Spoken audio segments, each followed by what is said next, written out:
the universe, and so We're 20 hello. minutes in, so I just decided to record, but keep It's going. smart. Yes. Yeah. Yeah. We're talking about Star Wars versus Star Trek here today. Frank is blaspheming and saying that he likes the newest Star Wars, and that's just what about the new Star Wars did you like, Frank? Ray was kind of hot.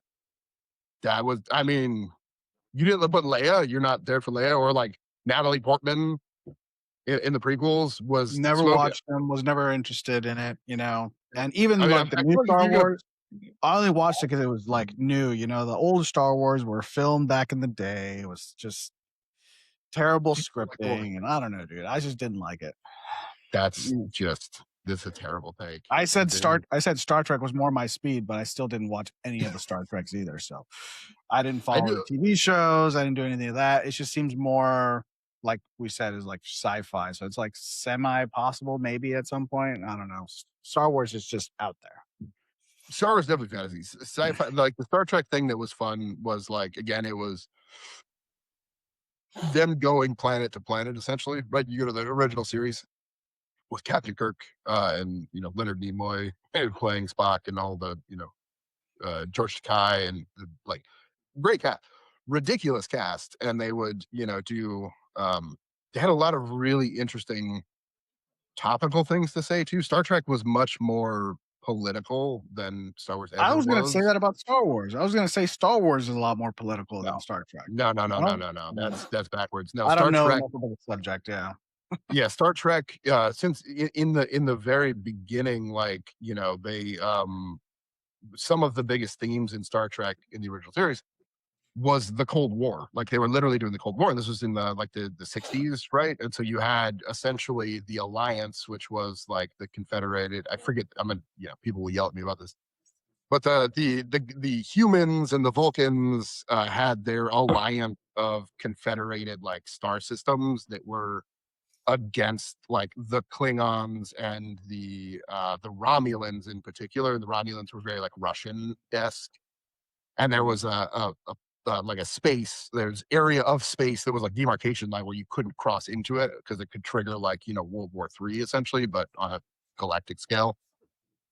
And they dealt with that like repeatedly, very similar to like the Cuban Missile Crisis and like the different ways that those governments would interact with one another. But they also would do things like humanize the other side, right? To show that like this conflict is silly on some levels, right? That like, yes, we're against one another, but when we talk individually, we actually have a lot of things in common, right?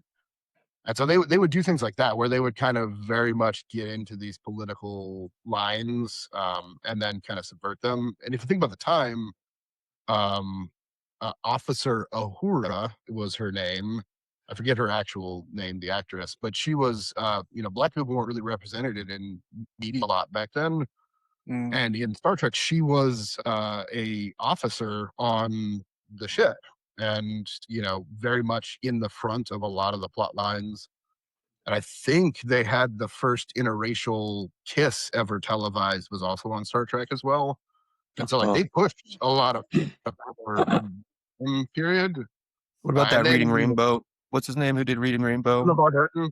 LeVar Burton. Is that the original Star Trek, or is that Not the original. No, that was later? Next Generation. So that was like the Okay. next iteration. That was Patrick Stewart playing Captain Picard, who he's dope. Like again, kind of like depends on where you grew up, right? Like we grew up in the 90s. And so if Frank, you said you didn't really watch it. I know you watched some of it, Adam, because we watched it as kids a little bit. A little But bit. like we saw the Next Generation. That was Captain Picard, Worf, right? Who was the like Klingon with the I forget his name, Michael something. He's awesome too. But that one, yeah, that one had a lot of politics in it as well. One of the one that comes to mind is they had a really interesting episode where they were talking about gay rights, but they're doing it a really, really interesting way, because what they did was they went to a planet where everyone on the planet was gay and had gay relations, but there was somebody on that planet who wasn't gay, and they were being persecuted for being straight, essentially. And so they like flipped the narrative completely on the opposite end because like, with especially at the time, but like even today, right? Most people understand heterosexuality and gayness is kind of othered. And so to take that and make heterosexuality the other thing and to have to defend it against the common cultural norm of the planet was like a really interesting. And they went like to trial about this. I think Riker was the guy at the time who's like the second in command on the ship. Like one trial was like arguing back and forth. There's a big giant like political speech that he gives, and it's really really good. They were always kind of cutting edge of not shying away from talking about these things, which was cool. Yeah, I kind of missed the bus on the original ones.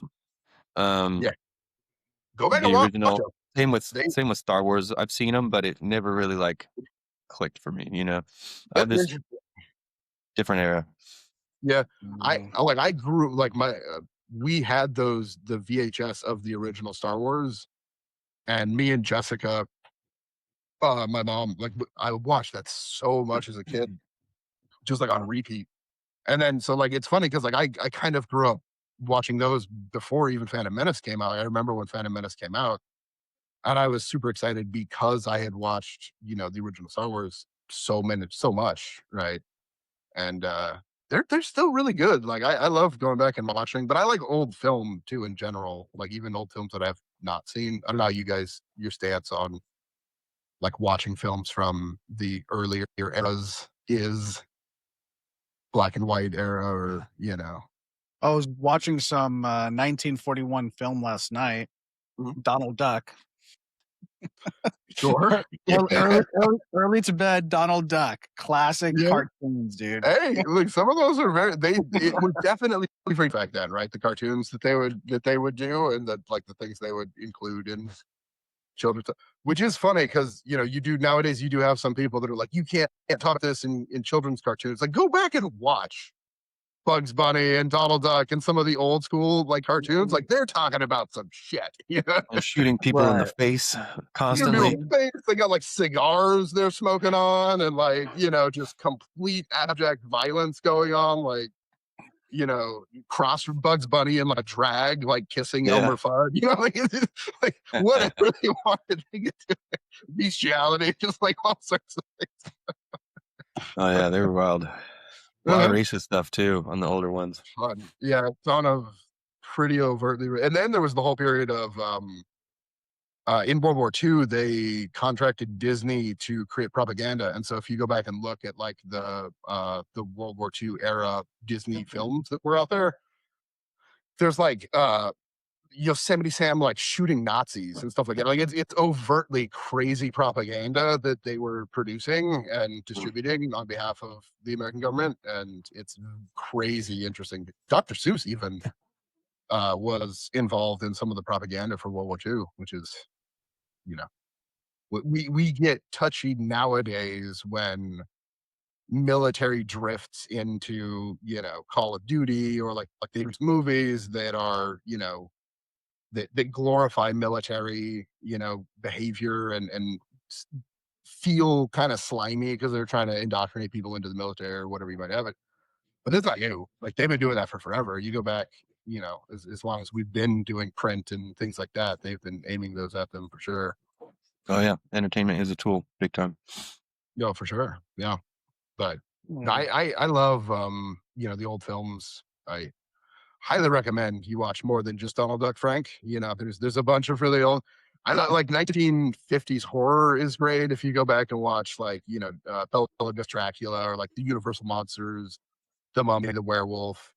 Oh My yeah, I favorite used to love the Creature from the Creature of the Black Black Lagoon. Lagoon. It's one of That my was a good favorite. one.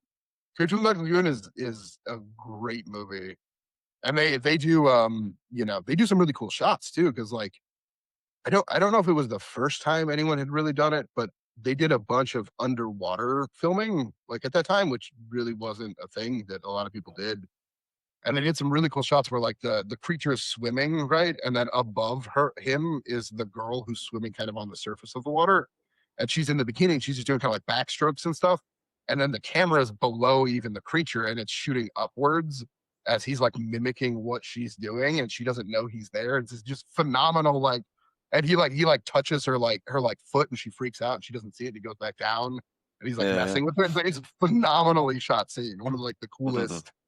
Like anyone who's been in water that's murky knows the feeling of like, oh God, what's beneath me? Even when there's nothing there. It's like a universal kind of creepy feeling that happens. Oh yeah, I especially if remember, a fish like touches your foot or something. It's yeah, like, oh, what the fuck was that? yeah, yeah. I remember like, at the lake area, right? Like we would go out there and do wakeboarding, kneeboarding, whatever, and then, you would fall off, and the boat would have to circle around, and you'd just be sitting in the like who knows how deep water that you can't see down, and all the like the Lake Placid and Jaws and like all the things are running through my mind as I'm sitting there like, hope I don't get eaten. Like, like it's not a realistic thing, but you're kind of working yourself up into a panic. He'll be the one person that gets attacked by a crocodile there. You know what I mean? What was fun is diving down deep into the lake and just looking back up. Yeah, At That was night. fun. At night Remember we used to do that with glow sticks and Yeah, yeah, go dude, down remember the anchor we as used to far as hang you out to could? the anchor of the boat Yeah. because it's still tied to the boat. We used to hang and just dive with the anchor. Yeah, because nothing could go wrong doing that. That's no, scary. Yeah. And then it gets super cold. Yeah, it was exactly. surprising that we all, and you two in particular, because I did like half as much stupid shit as you guys did on that lake, but that any of us survived all that stuff. Like traveling at whatever amount of like how fast did those boats go? They were doing like 30 miles an hour, right? Like We were doing like that thing 20, 30 miles an hour maybe, and then we'd jump 20, out. and then we would just jump out of the boat and like like just trash ourselves in the water as it was just hauling ass for like no reason. Like that was just, what the hell were we thinking? It was just like Just the gotta get the dumbest angle stuff. right. Just gotta get the angle right and you're good to go. Yeah. I just remember wiping out hard and just like pain all over my Didn't get the body. angle right. Clearly I did not. Well, the only reason Frank knows to get the angle right is because he did not get the angle right many times. It's true.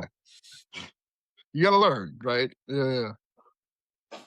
Yeah, those were some wild times for sure, doing all the lake stuff, Yeah, reminiscing about the lake too is a whole journey in and of itself. It was such a carefree time. for sure. Anytime you go over there, dude, it was just like all worries went out the window. Riding the bike down to the marina, get some ice cream or something. Like Um, those Yeah. are the days. Those are the days. yeah. If I could recreate a moment in time, it would be the lake days for sure. Yeah. You know, before we got on, we were talking about this a little bit, and some of that is, kind of what we were talking about, which is like that's all really true, but so much of why those times were awesome was because we were kids. Like if we three got a lake house, kind of like we did when we were kids, and we all went out there and we all hung out, it would be super fun. And we would love it, and it would be really entertaining. But it would never be that because we were kids then. You know what I mean? Like as much as you try to like deconnect as an adult, somewhere in your mind you're thinking about work. Somewhere in your mind you're thinking about like, oh, if I eat this, my stomach's gonna hurt. You know what I mean? Like there are things that make you like limited as an adult, where as a kid you go into those places. You go to a lake, you go to Disneyland, or you go to these places. You're not thinking about spending money. You're not thinking about like what you have to do when you get back. Right? You are just 100% in the moment of whatever that thing is.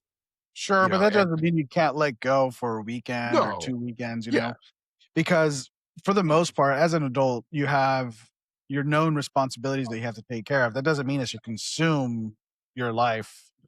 To a degree, you have to take it very seriously, but at the same time, you have to, prepare for the future, but enjoy the present as well. yeah, So it's a balance that you have to have, but there's yeah, obviously no going back, right? We're yeah, a lot more of aware individuals as we were then, and we had less responsibilities. Then we used to go to the lake because we had no jobs on summer vacation, right? We would go up there for weeks at a time and just literally live up there because we didn't have to go back home to work. We didn't have to pay bills. We didn't have to pay rent. yeah. So I if you could solve that problem, you might get closer, but otherwise, even um, that, yeah. yeah. I think like you could definitely deconnect to a certain extent. But like you're saying, you do have those bills. There is that like subconscious. Like I know this. Like when I even when I was on when I went to Scotland recently, right? Like I'm completely away. I leave all my computers here and stuff. But there's just this nagging sense in the back of my mind at times. It's not always there, but every now and then it's like, what shitstorm is building that I'm gonna have to deal with because I'm not paying attention to it when I get back. You know what I mean? Especially as like a manager or stuff. Like when you're not there doing the work, there's a fear that things are spiraling out of control. You know what I mean? And so there's this. I feel like there's this little kernel of you that will never really fully disconnect as an adult because you just have those particular concerns. And like you said, when you're a kid and you're on summer vacation and doing these things, you just don't have that. You know what I mean? You're just There were living. projects or homework that you had to deal with, right? There were Yeah, they were there. Those issues and those thorns in your brain were there as a kid, but they weren't yeah, as big of issues as they are, or as important yeah. as issues as they are now. I Um, so I had a really good. no, go fine. It's fine. I was gonna say I had a really sad realization a ways ago, which was that like I will never, for the most part, right? Like unless I get really lucky and you like win something, like there is no trip I will ever go on that I will not have to pay for. Like for the rest of my life. Like that like freedom of like being a kid and going somewhere without any fear of like how do I pay for this or like what is this going to do to me financially, right? Well, Like I don't just say will. never. I mean, look, But, you like can still make if it, I win Michael. if I win the lottery or something ridiculous, but like I feel like even then you still like, you're somewhat worried about money. Like maybe you get to a point of so much money you're not actually worried about it. But like that's a rare person that gets there, right? Most people, once you hit a certain age, every time you go anywhere, you're gonna have to pay for it. You're gonna have to figure out how to pay for it, right? Or you're gonna have to ignore it and then just have that kind of existential money dread of like, I'm just not gonna look at my bank account this month because that scares me kind of a mentality. I think a lot of people have been in that situation where they prefer not to. And I know I have been at times, right? It's like, I know what's waiting for me in that bank account. Yep. you Yeah. know, No. but it's something that you have to work towards, right? It's like like when you say, "Oh, there's no trip that I'm never gonna have to pay for." It's like, well, sure, but at the same time, if you can make money almost automatic, then it's almost like you kind of didn't pay for it because now you're not trading time for money. It's like, oh, I have to go work so many hours to go pay for this trip. It's more like, it's less of a burden.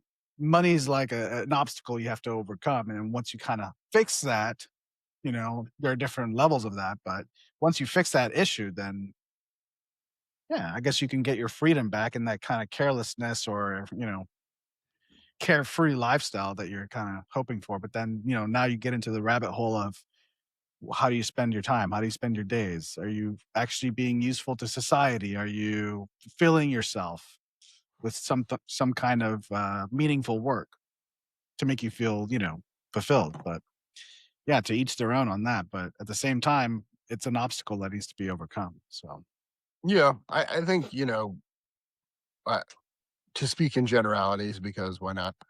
I think our generation into the younger generations uh, has a really toxic relationship with money as like a general thing. I don't think our mindsets are particularly good on either end of the spectrum of how we deal with money.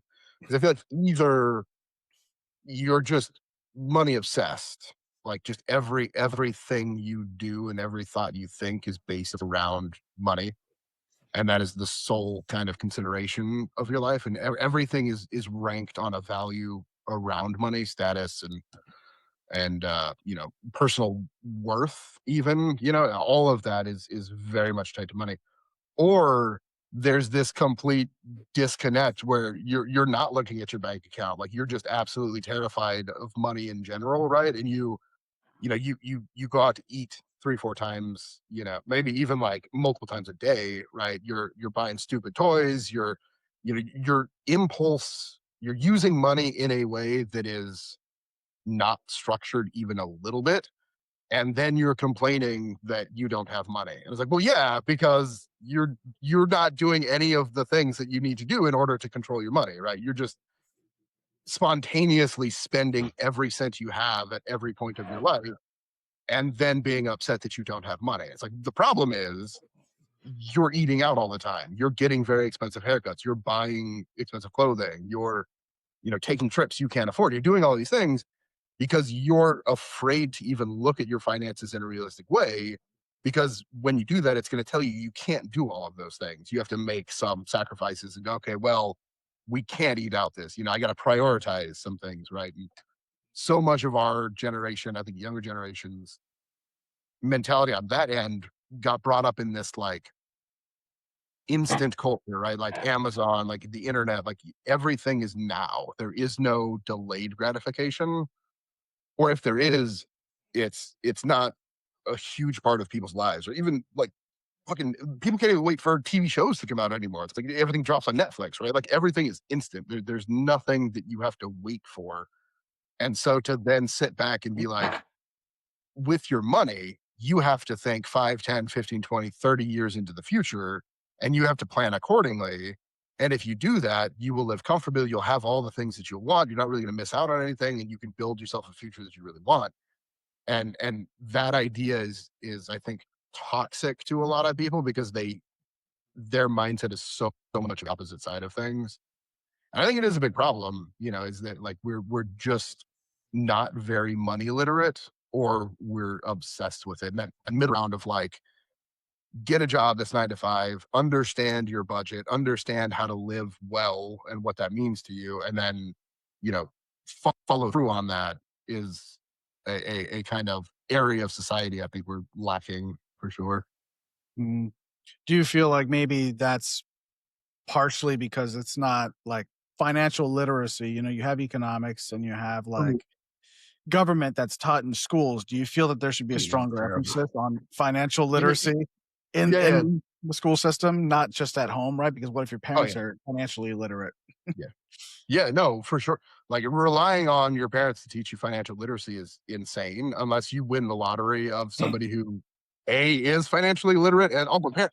Like just because you're a parent doesn't mean you're a good teacher. You know what I mean? It doesn't mean you can get things across to a young person in a really good way. So yeah, no, I absolutely like government first off I don't think is taught enough in schools at all. I think rightfully so, they've focused on STEM, right? Science, technology, math, and English, right? Or other way around, one version of that.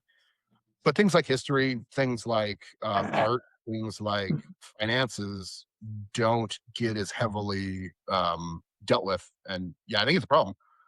Kids should understand what a credit score is. You know what I mean? Like you should have classes on what a credit score is. You should like through your school, you should be able to take out a credit card and like start building credit so that and do it correctly. And that's a part of the curriculum. It's like we're going to get your credit score to 600, by the time you get done with this class or something, you know what I mean? Like start these kids out in a way that builds them to success rather than like, teach them how to read, teach them how to do math, teach them the basics of education, and then largely just drop them into the real world and be like, sink or swim, fuckers. I I don't think I think didn't we see that had a happen. single financial class in throughout junior high or high school. Yeah. I know that they used to teach like how to balance checkbooks like to our Mhm. parents. Not sure when that ended, but probably around the time credit cards came out. But yeah, I mean, as far as there was no financial instruction at all No. when we were growing up. Yeah, it's just Yeah. based off of whatever your parents knew at the time and Yeah, whatever you kind of learned along the way. or whatever fake, ridiculous, you know, image MTV Cribs was putting forward, or like these ideas of like, what it is to be rich and famous, like all these things, right? Like that was the metric for like success. Like when we were younger and we were seeing things, because you didn't see any of your family's finances, you know, uh, and then the only time you saw money, it was either like abject poverty or insane wealth, like understanding what a middle class even is, let alone like how to build yourself into a middle class and what that truly means for like stability and your life, right? Is difficult. Not to say like I think I'm probably glossing over one of the biggest problems with kids is that kids don't understand, telling a kid like this is going to matter to you someday doesn't do anything for a kid. Like anytime I ever heard that as a kid, it went in one ear, out the other, and I immediately started thinking about something else, right? Because like you just think you're never going to die, and you think none of these things will really ever apply to you, or if you do, it's still in an abstract sense. You don't have any real understanding of how important these things are going to be. So at least making it curriculum and forcing them to learn it at a higher level would force them to get some understanding of it for sure. Yeah, it is hard. That's a good point because it is hard for me to learn about something that I don't care about or doesn't Mhm. impact me directly. Yeah. So they probably could have had a class and it still wouldn't have done me any good. Yeah. You know, I'd have that same mindset. So who knows? It's tough. I, I think, I think so, like to go into education, I guess a little bit as well. The schools the public schools and things that I've been through, because I can talk about those, right? Like you see the way that the school experience is portrayed in media, right? And maybe that exists somewhere or some people went through that, but like that was absolutely not my experience, right? Like to me, school, especially through junior high and high school, but even parts of elementary, right, was much more a punishment more than like something you wanted to go do, right? Like it wasn't ever like other than maybe like seeing your friends, right? Or like doing something that you liked on a specific day, you didn't want to go to school, right? And I do think that somehow, like there are places in this world in which, people die for the right to go to school because of how important school is. And, you know, figuring out a way to have school mean something outside of just learning, I think is important. Well, Like when I it mm, sort of preps you. Like if school does anything, I feel it kind of instills in you, show up on time, turn in your projects, turn in your assignments on yeah, time. Otherwise, you're going to get credit, right? That's kind of prepping you for the 9 to 5 sort of lifestyle. yeah, Definitely not like an entrepreneurial. You can't think outside the box in high school or in yeah, elementary school unless it was a, a project specifically for that, right? yeah, You're not really rewarded for those things. And mm, yeah, it did kind of feel like a punishment, like you said, having to wake up to go to school, catch the bus in the morning to go do A, B, and C, right? Outside of seeing your friends, it was a punishment. And in some ways, I feel like a lot of people feel their job is a punishment as well. It's like, oh, I mhm, have to get up and get a work, go to yeah, work, right? And all this. But you also have to be thankful for what you got, that at least you have a job. yeah. There's a lot of people out there without support systems Eh, and without jobs that have it a lot less, or maybe they have it much better. Who knows? Less money, Well, less problems. yeah. I mean, I feel like so much of life, if not everything about life, is a mentality, right? Like, so the job thing, right? It's very similar to the school thing. I know so many people who their job is something that they get through. Like it is a a torture that you withstand for periods of time in order to exist in this world, right? And that is as far as you care to even think about your job. So like yes, you get up, but you kind of like the office space a little bit. You do the bare minimum, right? Like you do not care to grow or think about thing that you're doing in any meaningful way. And so you push it down. But a weird thing happens when you do that, which is it becomes more torturous. Like if you only allow yourself the relationship of I hate this thing and it's something I'm forced to be doing, you will always hate that thing, right? If you try to find something in what you have to do that is interesting or that does give you something you can improve upon, even just the idea of improving, right? Like let's say, you're in a warehouse and you're putting boxes onto shelves, right? You can do that, but you can also think about like how could this be improved, right? Like and try to understand the full scope of the business of like where you are in that business. What are you doing in this business? Like, is there a way and not even to improve it to help your corporate masters, but like just because as a human being creating something that becomes better is satisfying, right? And if you take a mentality where you're like, my job, no matter what it is, I am going to try to become better at it, and I'm going to try to make this, into something interesting. You'll have a better satisfaction. You will enjoy that more than if you're like, "Oh, I hate this. Why do I have to be?" You're just you're intentionally kneecapping yourself by starting out already in a negative area. You know what I mean? Yeah. And I I think think that's I yeah, think you nailed it on the head. It's all about your mentality, right? You have to go into it with a positive mindset, or with the mindset of, since I have to do this anyways, let's find something that I can make it worthwhile, right? You'll make up something, make up a game or something that makes this mundane, you know, terror of a task to be, useful or fun for you for whatever reason. So it's like you have to make a rational, I don't know, rationalize it for yourself in order to kind of cope with it. yeah, yeah. No, I mean, I think it is it's a thing that people don't care to try to examine. A lot of people, a lot of people do as well. I don't want to be like we're the only ones that do this.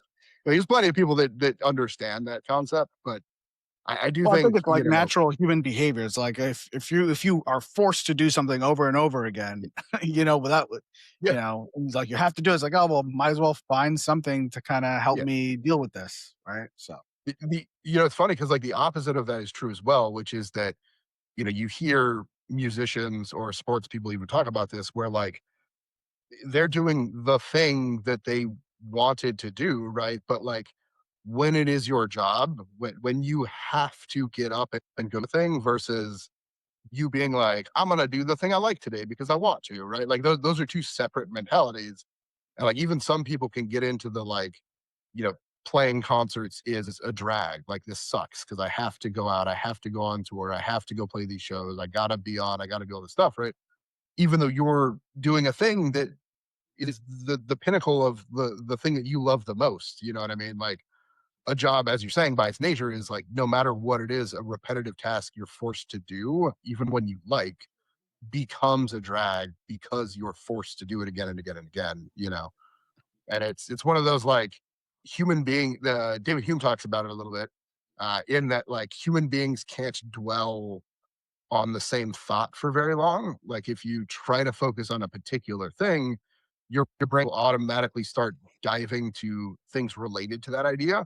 And it's just like kind of like a YouTube algorithm. Like you go from thinking about, a piece of metal to thinking about like ships to thinking about like space travel to thinking about aliens to thinking about, and it's all like a one-to-one relationship. Your brain will jump around and go, sometimes circle back to the thought you were on, but like we are not set up as thinking creatures to be robotic and to do the things that like algorithms do very well, which is put data in columns and focus on one thing at a time, right? And so it like no matter what, you have to find those ways of making it interesting by constantly exploring and being interested in the space that you're in, the people that you're working with, the job as a whole. Again, like, yes, I'm a warehouse operator, but what does that mean? Again, is there other stuff I can learn and that makes this job more meaningful? Because now I understand what cog I am in this larger machine. You know what I mean?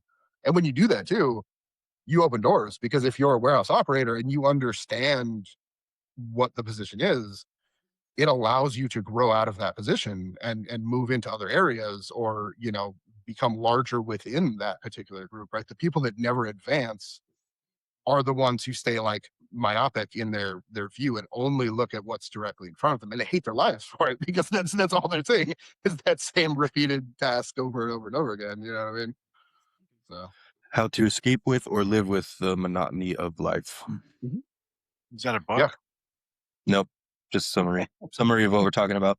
yeah, it's really really strange. And I think people do have the you get into like mental conditions, and people do have like there are some people that like that is just pain, right? Like you literally they become suicidal, or like they like it is their brain chemistry is such that to try to conform to those standards causes them like horrific pain and mental anguish to a point where they need drugs, they need intensive psychotherapy and other things to try to help them deal with that monotony of life, and trying to understand meaning and the idea of like, what am I here to do, and why does any of this matter, is another thing that people have, that I think a lot of people nowadays do struggle with, and it is kind of it's a sad thing. It's a big linchpin of what's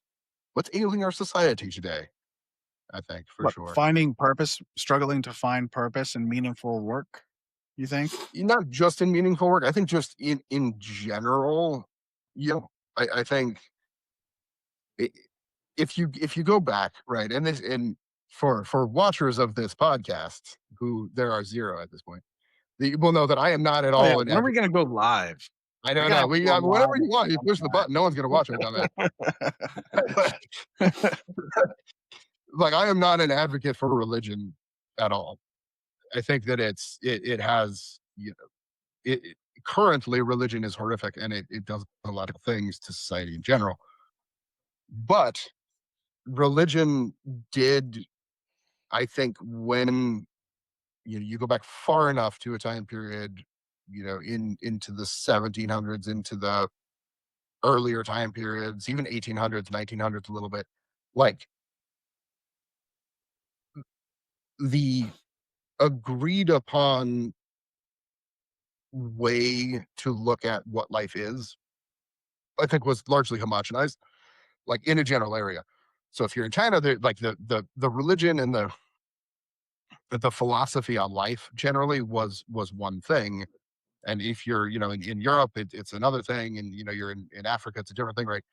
But like, it permeated everything. Wherever you were, that religion, that philosophy was kind of just accepted, because there weren't a ton of other alternatives that were readily available to everyone, right? There were people that thought about these things at a high level, and intelligent, learned people who questioned and thought about these principles from a higher level.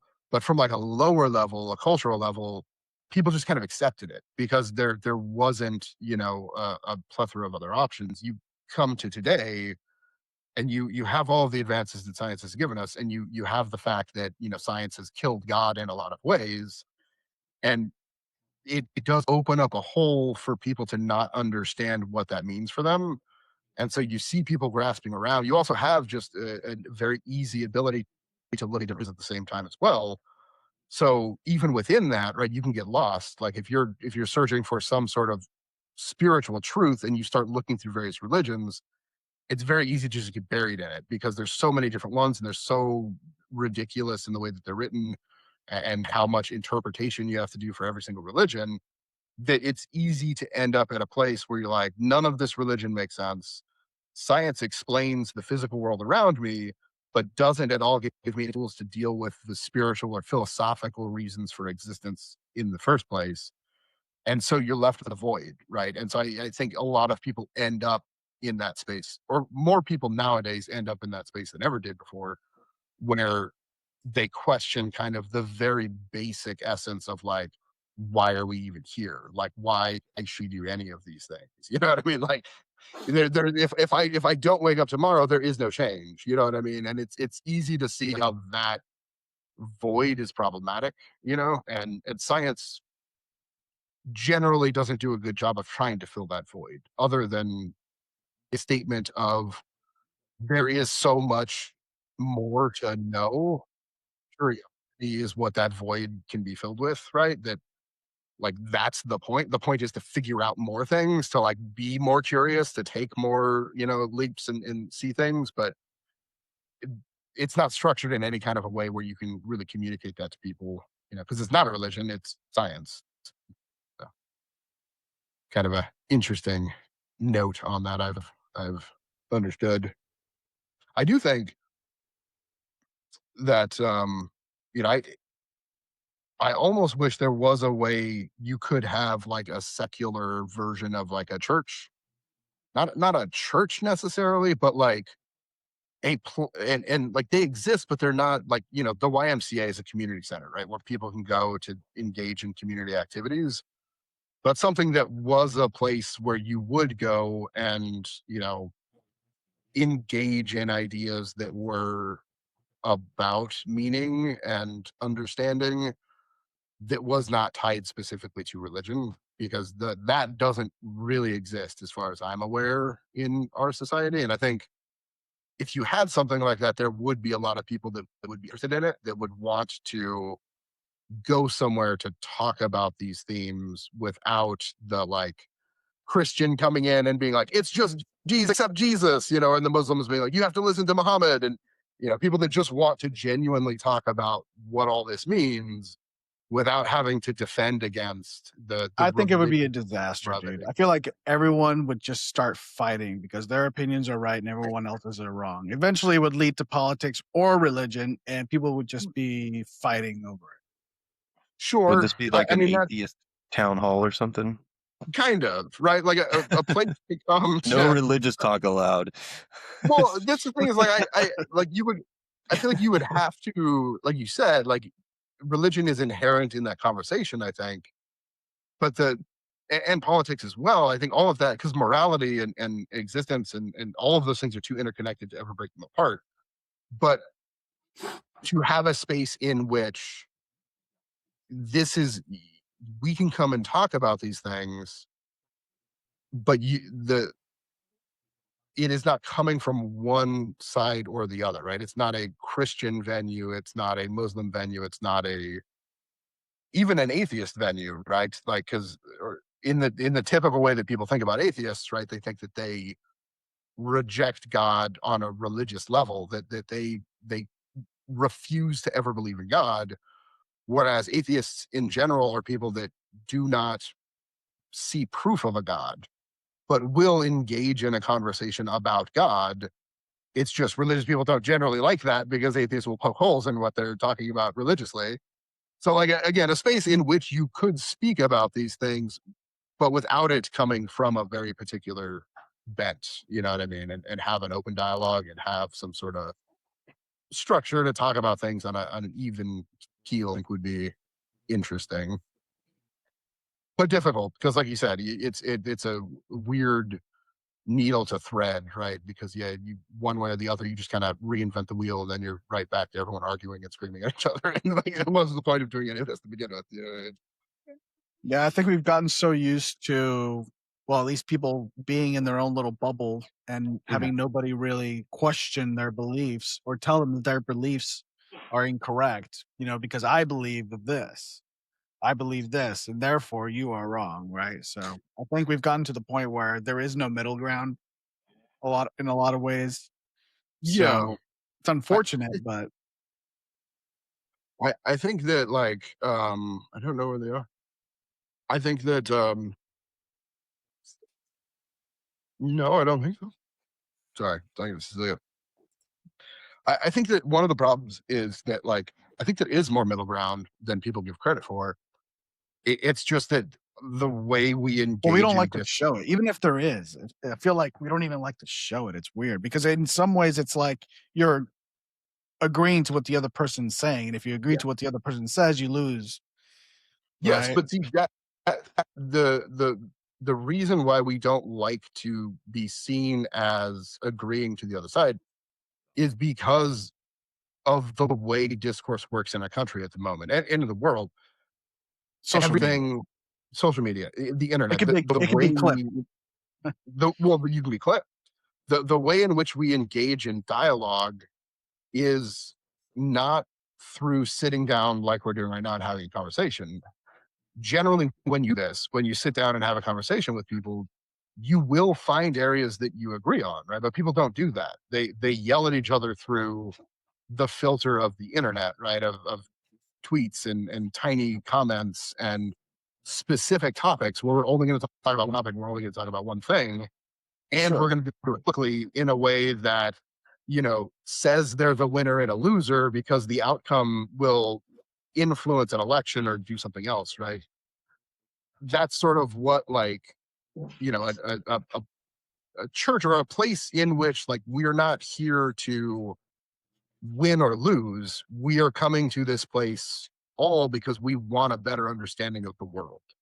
And if you're interested in having a better understanding of the world, come talk to us face to face and have a conversation. You know what I mean? Like that's a thing I think that would be very soothing to a lot of the problems in our world, because so much of public interaction is solely based on win or lose, and is solely based on like tribal bipolarism. And it's, you know, it's tragic because we agree on far more than we disagree on, you know, and it's sad. Yeah, we're a lot more alike than we are different from Mhm. each other. But Yeah. we don't like to show those things, you know. It's No. weird. Weakness, right? You show weakness, you show any of these things, you know, and it just it's tough too. And some of these topics that, you know, where the disagreements happen, they happen on lines that are particularly contentious and can feel or are, you know, extremely relevant to certain people's lives, you know. So just to, without even talking about any of these things, to name a few, right? Like, you know, again, the issue of abortion, the issue of transgender realities, the issue of you know, racism, the issue of you know, religion, and the, you know, particulars of like Jesus or Muhammad, or, you know, situation, whatever you want to do. Like these things are so important and held to such a high standard to like explain that you're a good person or not, that when you have disagreements, it feels like that then makes you evil, right? So like you take abortion again without getting into it. On one side, you're believing that, you know, you're killing children. On the other side, you believe that you're completely, you know, holding down and you know, abusing women essentially, and controlling their bodies and things like that, right? Like those stances are incompatible. But when you talk to somebody who holds either one of those views, what you end up understanding is that people are more than that one view, and they are not evil. They're holding that view because their view is telling them to have an opinion one way or the other. And when you talk about more things, you understand that they're more complicated and that you can find some level of agreement on other topics, you know. So it's I think another aspect of it is, you know, it's like we have changed the way Discord happens because of online social media, but the way we ingest information and the way that we ingest Discord or propose Discord, you know, it could be there's a conversation that took 2 hours long, but the way that they edit it and presented it to the masses is a completely different way, right? It could have been clipped and construed to be something else other than what it was. So there's like so many other variables you have to account for when you're talking about Discord and when you're talking about, you know, ingesting information and what is actually out there versus what's real. yeah, and you know, that goes into kind of like you're saying, the setup of the base function of how information is ingested nowadays, right? Like so many people, and even kind of what we're doing here, where we're talking, like this is it's kind of like a long form type thing, right? But we had talked about putting shorts out and whatnot, and like so much of people's worldviews nowadays comes from short form clips, uh, and comes from short form clips that then maybe lead you to watch a longer podcast. But the only that podcast is still kind of one narrative, one viewpoint, which you only really got turned on to because of the small clips, right? And so you end up in a world where your worldview is based off of a tagline. It's based off of like what grabs uh, uh, your base passions, right? Like what enrages you, what makes you upset, like what riles you up enough to actually click on something to look at it, right? That becomes the more important thing than curiosity to a lot of people. And especially when it comes to politics, and especially when it comes to like morality or God or any of these things, people aren't as curious as they are defensive. And so when they look at things, they're looking for information that supports their position, rather than like, I would like to try to understand this better, right? And I think that becomes a huge problem, you know, for all the reasons that we've talked about, including people just don't have time and it's tough, you know. It's, I don't have kids, you know, it's easy for me to screw around for hours on end reading books or doing whatever I want to do, and I don't think it is particularly fair to expect every human being to have a extremely high level of uh, responsibility when it comes to how they ingest information. Which leads us back to like, well, then we have to have some sort of control over this, right? Like, you can't allow freeform shit shows to exist. Otherwise, we get freeform shit shows that lead people down whatever dark rabbit holes they want to go down I mean, because I they're think we're playing off of getting their into base. like freedom of speech now at this point, right? Yes, So yes, yes, 100%. Like, it's an you want to interesting. censor that? I don't know exactly what you have to do. That's the biggest problem, right? Is that like, I, freedom of speech is one of, if not the most important rights that exists in my mind. I mean, letting the crazies have a voice too, right? It's like that's Yes, but the problem is the system that social media is elevates certain voices over others. And social media's defense is, we're not elevating that, you are. The reason that these algorithms are picking outrage is because that's what you're picking, right? right. The problem is, it's not really an honest response because we're not actively choosing as much as we like to think we are. And so when we look at our media feeds, we're magnetically drawn to things without giving it a lot of critical thought. And so what we've done is we've set up a system in which a gigantic company is financially incentivized to push engagement, and the best way to push that engagement is by upping the amount of inflammatory content that keeps people coming back to it. That's not freedom of speech. That's a horrible fucking system that only elevates outrage and horror, right? Like, and I don't have answers necessarily, but we need to figure out a way to solve that problem, because we cannot allow our society to degrade into nothing but shit slinging. You know what I mean? And unfortunately, that's where we're at, and that's where we continue to go.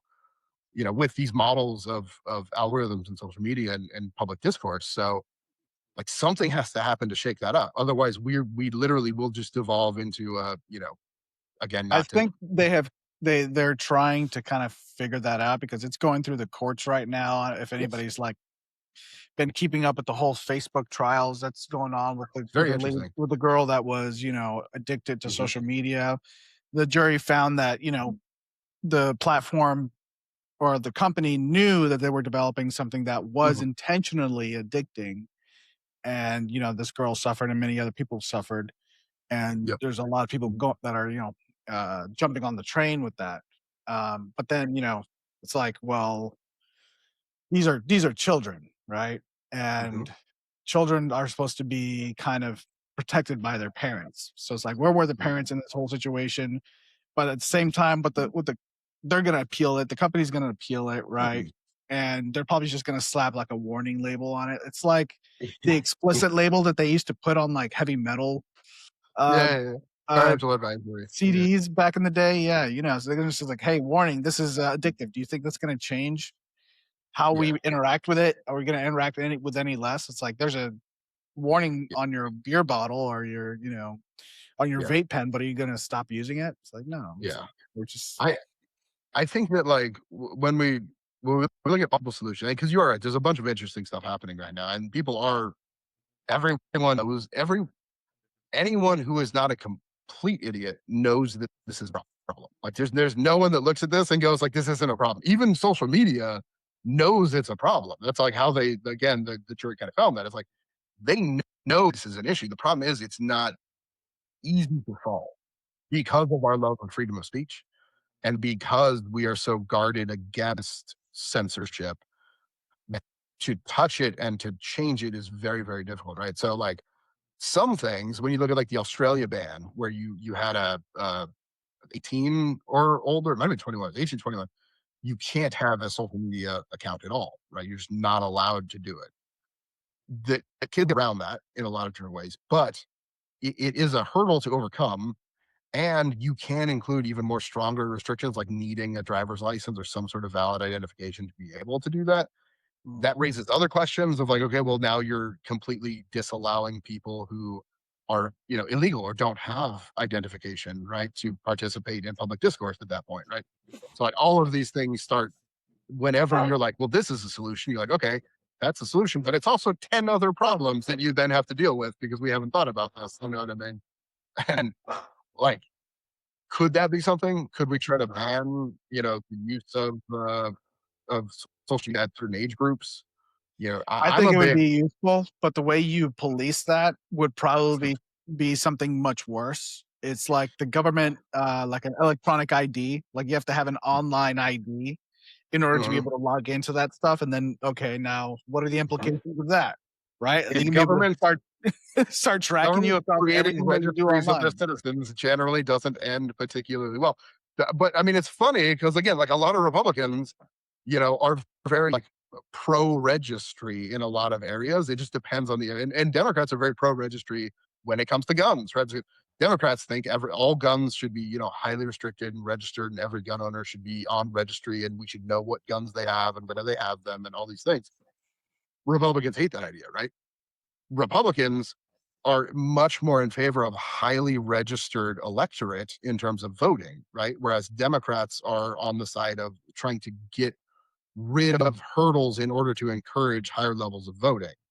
And so it What do you depends on mean the by topic. removing hurdles? So like for instance, here in Washington, we have mail-in voting entirely. Uh, those get mailed out to us because we had registered in order to vote, and then we fill them out and put them back in. Republicans don't like that because they feel that there is a way in which that could be, taken advantage of, and you could have Abuse, people and sure. votes stolen and things like that. The Do you have to register in person? it's in like the DMV. I think you can register. So like you do have to register in person at some point, but then it comes. There's no place in which as far as I'm aware, there is no state or no area in which you can vote without registering at some level, right? But the requirement of going to the voting booth and showing your identification in order to register, in order to vote at all, is something that Republicans tend to push much more than Democrats. Like Democrats look at ways in which they would like to encourage the ease of voting and even extend the period of voting because, like, when we vote in person, it's generally day of. If you don't have that day off, right, you can't really vote in the election. If you have a prior commitment, you can't. If you forgot your license, if you lost your license and you're waiting for it to come into the mail, right, you don't like all these things will stop you from voting if you have to show up and show an identification on that day to vote on that election, right? And like that's one of the differences of opinion with those kind of two different systems. But what I'm trying to get at there is like, it depends on the context in which you're looking for different types of registries, right?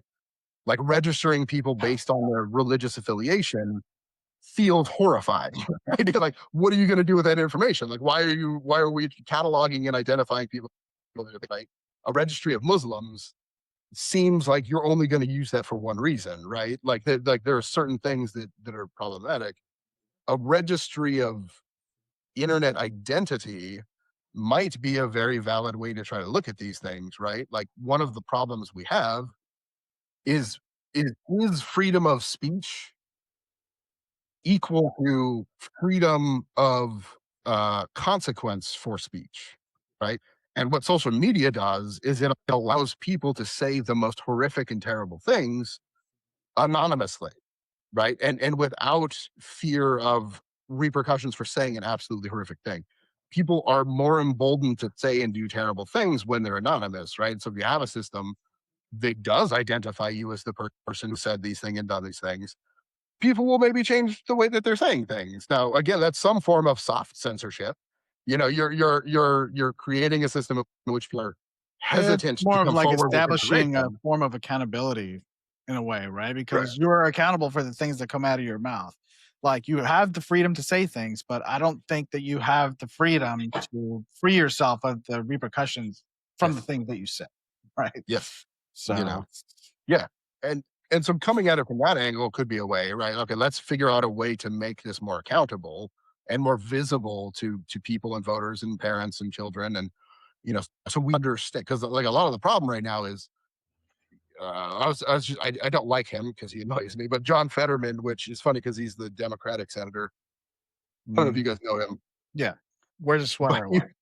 he was well, a lot. Yeah, yeah. I like a fucking union worker guy. I don't mind him like as a person, but like he votes a lot with the Republicans on a lot of different things in Sounds his like he politics. lives rent free in your brain there, Mike.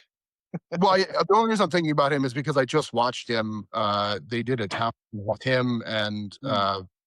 I forget her name, but she's a Republican senator who gave the response to the Democrat response after the State of the Union, I want to say. Um, All right, did I we don't have know. our first round of Democratic There have been some debates? election debates Yeah, for from the well, yes, Democratic but side. for what? Yeah. Oh, this is Coming up. no, this has already happened.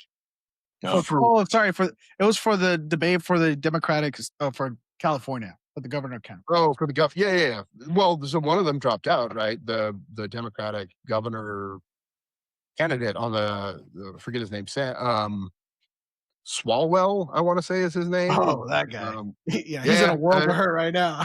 Hold one very second. big. Yeah, he was the one that got him, and then somebody on the Republican side as well. There's been Mr. Fang like a Fang. lot of rape allegations, terrible, terrible things that have come out. I think was it Swalwell? It was either Swalwell or it was the Republican got into a relationship, with a staffer, so with somebody that worked for him, and he's married, and the lady that he had the affair with ended up killing herself.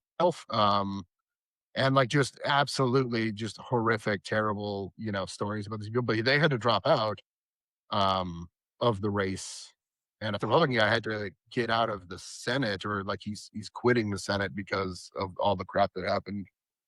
But yeah, not to get too far into the Republican Democrat side of things, but like my point of bringing up Fetterman was that he was talking with the Republican. They were doing a town hall of like things they agree on, and one of the things they agreed on was talking about social media, and talking about the problems as to how to solve some of these things. And one of the things he gave, which was pretty good, I think, kind of a metaphor for what social media is, which is like social media. Like if you, and it's not a perfect metaphor, granted, but like, you know, if somebody was showing your child images of something, right? And then like feeding them different things based on how they're interacting with that, you would want to know who that person is and what their motivations are for doing that, right?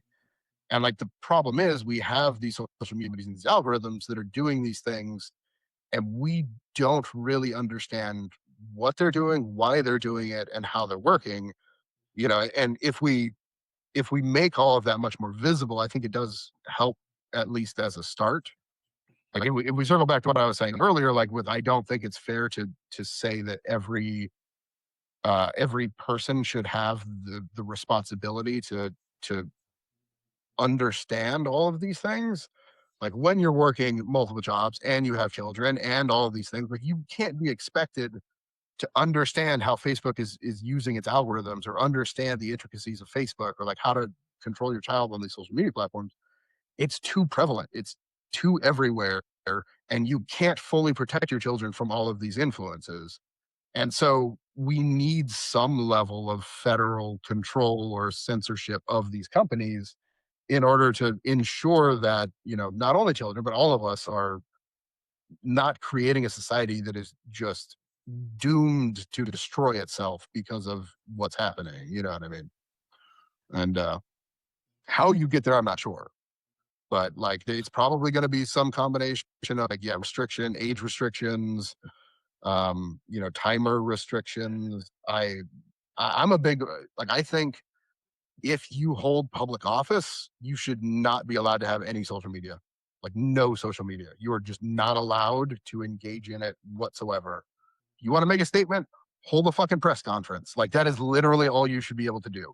This fucking senators tweeting back and forth at each other and clipping each other and YouTube shorting each other, like that shit has to end. Like it is so toxic and terrible that it needs to be outlawed. And I think that like in other instances, as a public figure, you give up some rights because you are a public figure. And I think that honestly needs to be one of them.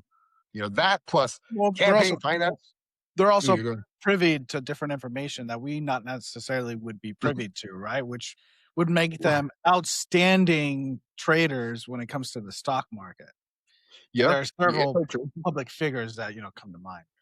yes, yes, yes. Yeah, insider trading is one particular thing. Like, and there are laws. There are laws that are supposed to be to protect against that.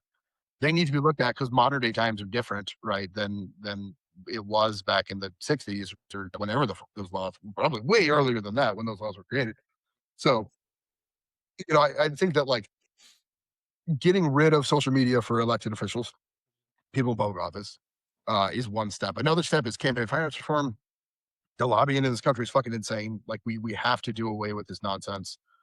We also have to figure out a way to get rid of the the the PACs. So like the political organization. Like let's say we get the Senator A isn't allowed to have a social media, so they hold press conferences and do debates and other things.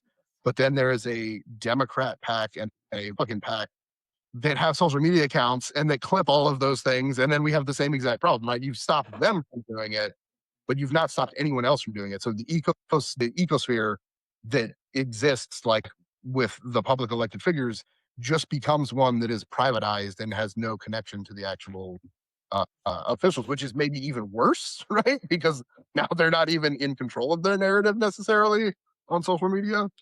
So So then like, what would be how would people hear what they have to say? We'd have to rely on legacy news for that? I I am a big proponent of legacy news. I think you need to fix the problems in legacy news. I don't think social media does that. You know, I'm not one who says that legacy news is unproblematic or unbiased because it is, but it is. You have to have some form of accountability and some form of standard that exists in journalism, and social media has none of that. And in fact, is incentivized to the opposite end of that spectrum because they want clicks and money, and that's the only real incentive that they have. And It's not black and white for either end though. It's not like legacy no, yeah, has the strictest of standards and then no, all social media does not, because there's no, tons of like independent correct. journalism that does. So where's the the line, the problem I have is that social media is a fire hose.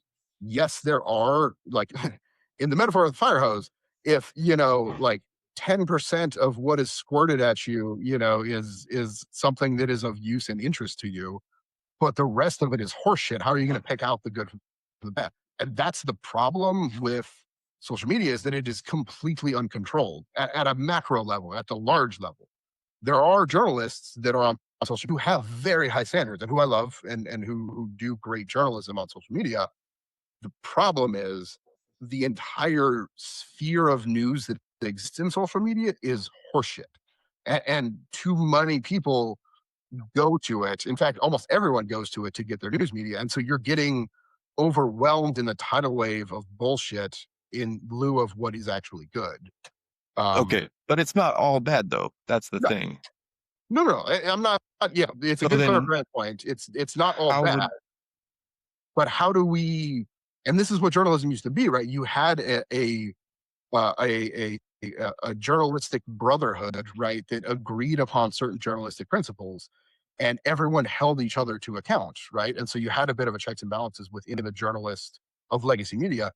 When back to the era of Cronkite and some of these older news reporting people, there was a standard that everyone agreed to, and we have to figure out a way to create some form of a gold, like, fine if you want to continue to have chit media, like the freedom of speech is a thing, but we need a gold star to slap on something that shows this meets a minimum standard of journalistic integrity so that we as consumers can know, yes, this has been fact checked.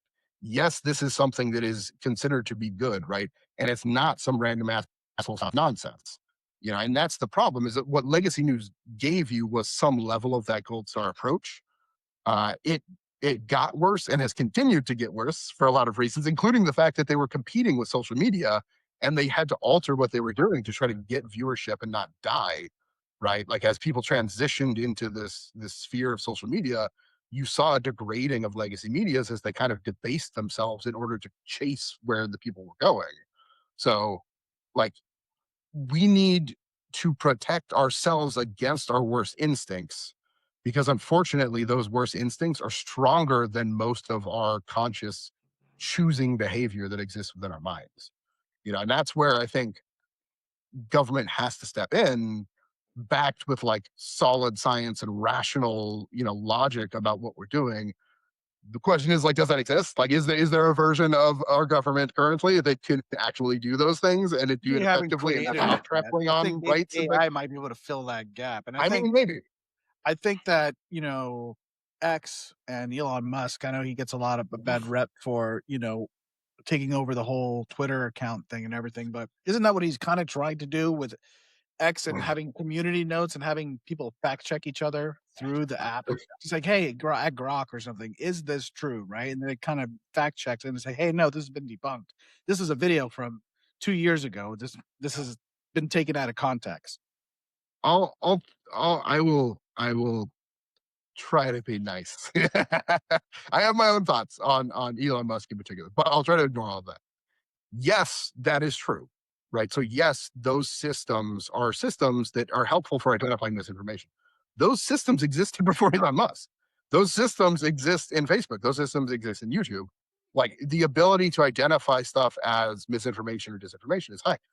When Elon Musk came into Twitter, he cut the workforce that was viewing and vetting those things. Like, he intentionally slashed those programs because what he wanted was a completely open platform in which anyone can post anything and there is zero limit on freedom of speech. And that's what he was trying to. The problem with that was that a lot of the people at Twitter were infuriated by that and were quitting in mass because of what he was proposing to do. And he ended up kind of some sort of middle ground at which they had some of these programs that were in fact targeted at attacking misinformation. And also, Elon Musk, being a businessman, saw that there's actually liability to the fact that if you don't, at least on paper, have something to try to stop this, and it's harmful, you're going to get sued like Facebook, right? Like, if you don't do anything to this shit and it has a negative effect, and you knew it had a negative effect, you're opening yourself up for liability. So I don't see Elon or Twitter as a champion of ensuring the product you're getting is free from disinformation. I see it as the exact opposite.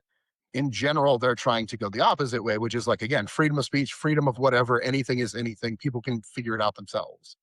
And like, everything I've seen shows me that that's a recipe for further chaos. Well, it's because essentially, if we have a system where you have to be credentialed or have a certain certification in order to talk about anything, then you're essentially saying you can't share your opinion online unless you have met these standards, which is kind of crazy. No. Yeah, I agree. It's crazy. And I don't think so. Like, it's a good point to kind of clarify and talk about, right? So in Twitter, you had blue check marks, right? Blue check marks were verified individuals who had an actual like public profile and met. I forget the exact qualifications for them, but there was a bunch of them, and you were verified that you in fact were that person. Elon Musk started selling those and allowing people to buy blue check marks, and so you ended up with people who were like faking real people. And like, the entire metric by which Twitter was using to try to avoid misinformation, especially coming from sources that were pretending to be other sources, got degraded when Elon Musk came into Twitter, and continues to this day, as far as I'm aware. Like, yes, you should be able to make whatever comment you want on Twitter, but we have to, especially, I don't know if it's a threshold, right? And I don't know what the rules were versus are necessarily at every line, but like, you can say whatever you want. If the comment hits 10,000 likes, it has to be fact checked. You know what I mean? Or it's pulled. Like, you can say whatever you want, but if you come out and say Jews are killing Christians on the streets of San Francisco, and suddenly it blows up to 2 million likes, and people go out in New York and start hunting for Jews because of what's going on in San Francisco, right? There's a problem there that we can't ignore. You know what I mean? Like, you have to have some understanding of the tool you've created, which is social media, Twitter, whatever it is, and realize that at some level we have, because people, you cannot expect everyone to vet what they're seeing and not have an emotional response and not take something they've seen very literally and act on that in very tragic real world consequences. You know what I mean? So there needs to be some sort of vetting and gold starring that it had to come from some sort of a control mechanism that we put in place. So we have to like have an agreed upon standard of reality. And like maybe that's the core problem of our country right now is like there is an agreed on core standard of reality that everybody's working off of. But like we need that. We need to be able to say, like, this is reality, this is not. And it's not cracking down on free speech to make those distinctions. You know what I mean? Yeah, that's a tough one. I, in order to change how social media works, we probably have to change the incentive, how it incentivizes companies to work, which I don't have the answer for what that is. But if you want to change behavior, you got to change the incentives. And So so, what would that look like? well, there is one. Nobody probably wants to hear it because it's also equally scary. So a country that does generally better with its social media, even though they are not a big country, is China, right? The reason for that is that it's nationalized, it's socialized. If your statement is that social media is a public town square, then it by definition can't or shouldn't be privatized, right? So like you're incentivizing uh, social media companies to get money, and the way they do that is by fueling algorithms that fuel outrage. If they were to change those algorithms and promote, science, into everybody's feeds, they would see a fall off in viewership on their devices. Their companies would be worth less money.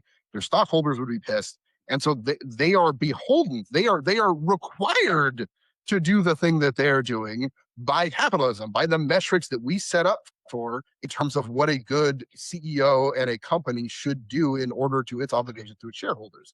The problem is you're at the same time a giant multi-billion dollar company, you are also claiming that you are a town center that is the place for public discourse to happen.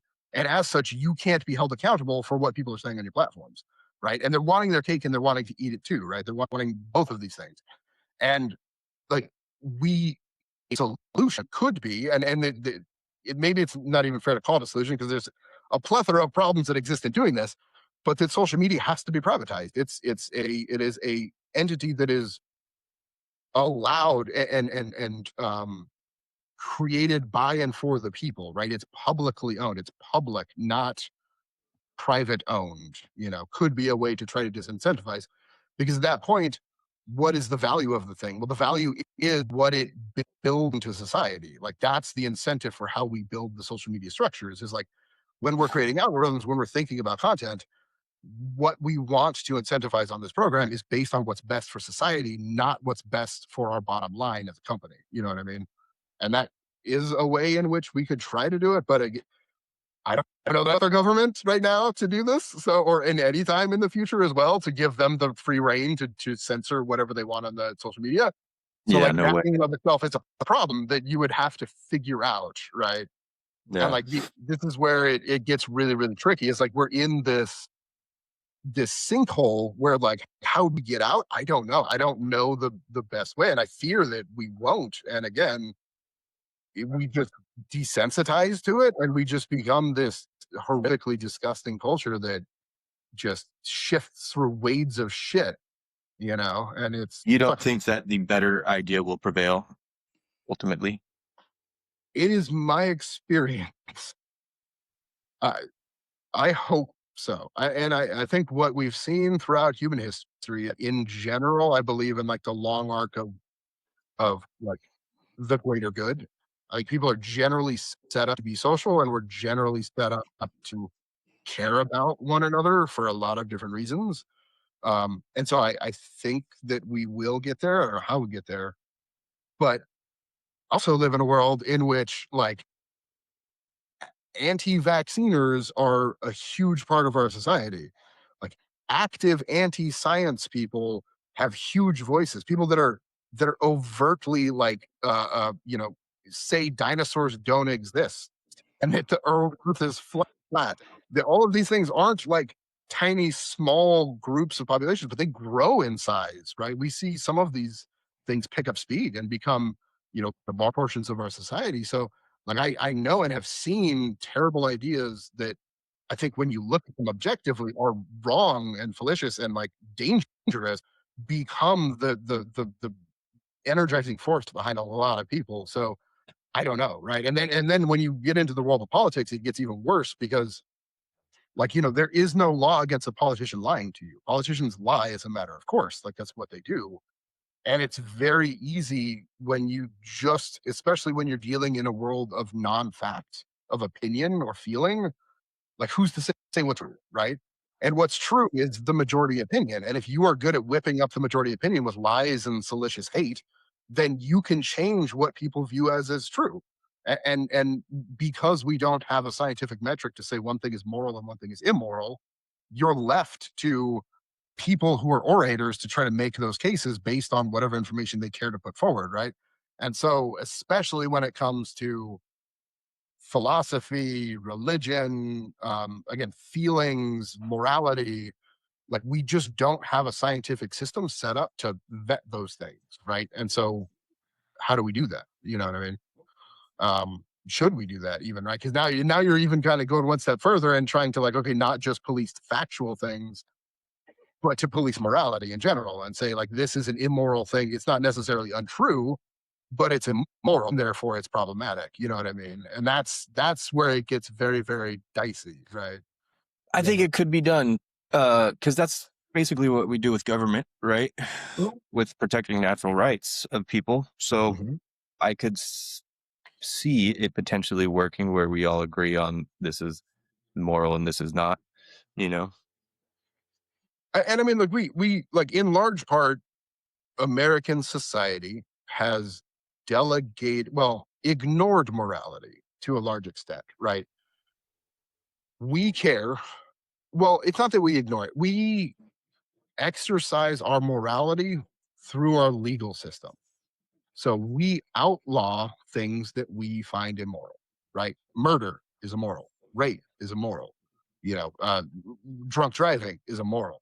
The things that we find immoral, we create laws for and we create punishments for. And that's the system of morality that exists with country, right? Because we are not a theocracy. We do not believe in morality given to us by a divine. We believe in morality that has been worked out logically through experience and through gradation over the centuries to create a justice system that is imperfect, but that on the whole attempts to create a state of equality amongst the people who hold rights within that society. Right? Like that's the general way in which we've set our morality here in America. The problem that exist in there are that like to create those laws we need legislators. Legislators are interested in their own political ends and careers rather than necessarily morality and what is truly good and bad. And so we exercise our voices as people by electing people who then go on to make laws, right? Who then make those judgments of morality on our behalf because we are not overly set up to that in mass as like a true democracy would be, right? So like you end up in this place of like chicken or egg where it's like all of these things have some level of corruption in them and we need to fix all of them, right? Like the justice system has a shit ton of corruption. We need to reform the goddamn laws. We need to look at mandatory minimums. We need to look at, the way we enforce or don't enforce. Like they're as a progressive person and as a liberal person, there I it is absurd to state that it is moral to allow people to live in tents on the street in their own filth, dying of drug addiction. Like that is not a moral stance. And like I don't know necessarily what the alternative is, right?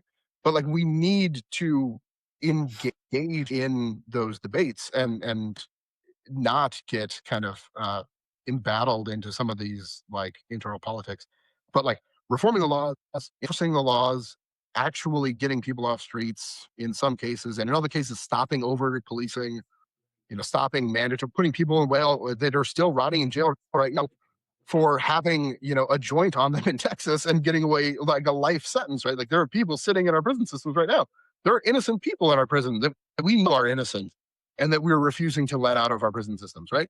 Like over policing is, we need to look at all of our legal system, understand intimately that what laws are is our declaration of morality or immorality and adjust them accordingly. And, again, the only way to do that is through politicians, and that has its own Who are sphere of. corruptible.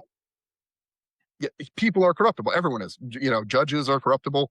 Supreme Courts are corruptible, right? The way in which we try to avoid that here in America is by checks and balances, right? You not one group or person can do anything on its own. The legal system, the judges and the police can't start deciding what laws to enact, right? Like a judge can't be like, tomorrow I am outlawing these glasses. You know what I mean?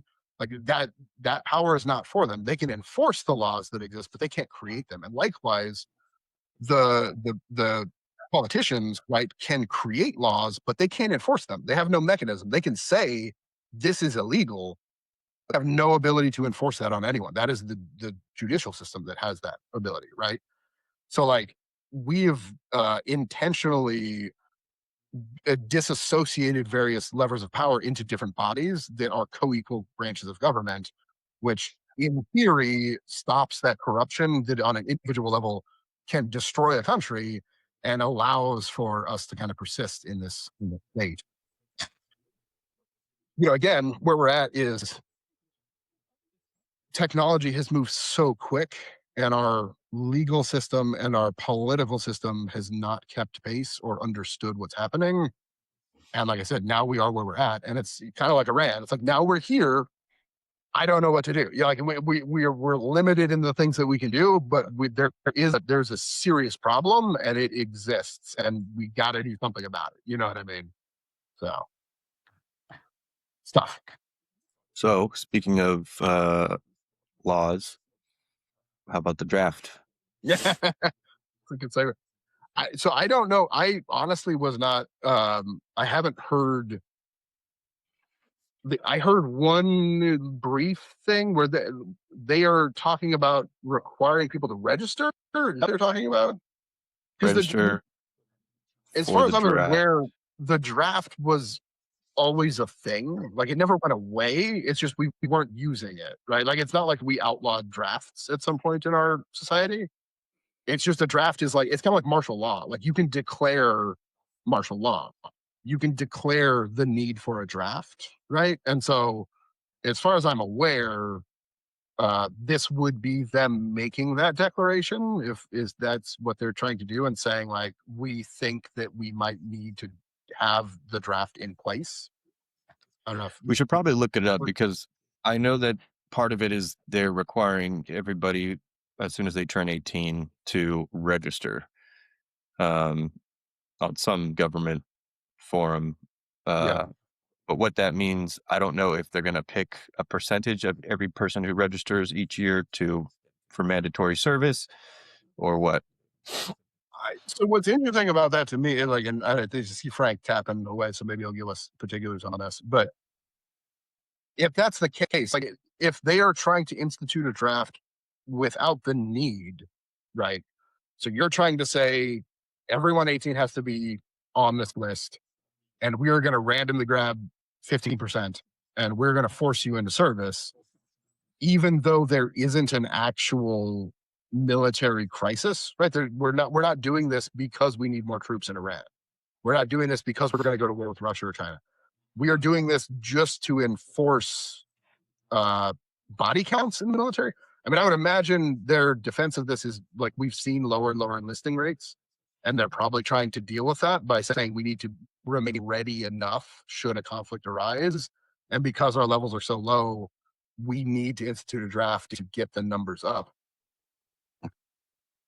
It's tough. That's a real tough one, right? Like the last time we had a draft in this country was Vietnam, right? And that was not good in any sense of the word, and mandatory military service in America has kind of always been problematic. So I don't know. I don't know. I feel like it's almost better to go entirely into it and say everybody has to do it versus selection, because selection is it's like it's I guess fair in that it's blind if it is blind, but still you're creating unequal like classes of society based on randomized choice, right? So I don't know. I like we talked about previously. I think that probably a better system is every single person between 18 and 22 has to join some sort of civil service, whether that's the military or the Greenpeace or whatever you're going to do. You have to do some sort of public service for a couple of years.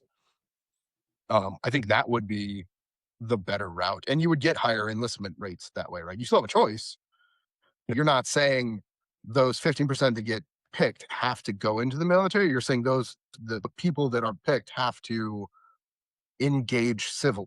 That could be, I think, a different conversation. But It looks like it's as a just in case of a national crisis. I don't think they're requiring anybody to join when not in a crisis. No, they're not holding a draft. They're just making it so that as soon as you it turn could be from put 18 to into 25, you're going to be automatically enlisted.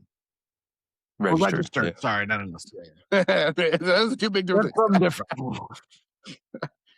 Yeah, no, like again, and like I'm okay. Like one of the scary things about somebody saying that is like again, the draft was never outlawed. So like in a sense, we at any time could draft, right? Right. And Yeah. so the fact that they're trying to prep it scares me because it That's feels what's like fishy. you don't prep Yeah. something you're not going to use. You know what I mean? Like it Yeah. was already there. Like the only thing you're doing is making it quicker with either a random thing you're trying to do that you're not intending to use, but you're just using to grab attention and for a political end, which that's possible. Or you really are foreseeing some shady shit coming up here very, very soon, in which you're going to need to draft a lot of people, right? One of those two things has to be true. And so, spooky. I don't think in like practice, it changes anything, right? Like, fine, we never outlawed draft, so you're not drafting people. You're just kind of inching closer to it. So I don't know what that means in Yeah, like making sure you have a proper accounting of all the 18 to 25-year-olds or something. That's what it you know, sounds like. yeah.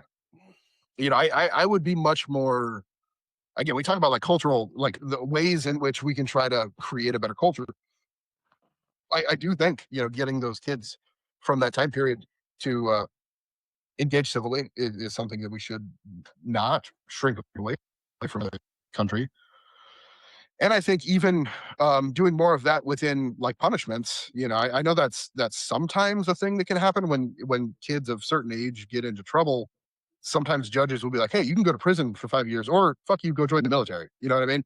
I feel like it should be much more of a thing of like, I think it used to be way more popular, like for our parents' time. yeah, I'm not sure how common it is these days. I think it's less common for that to happen.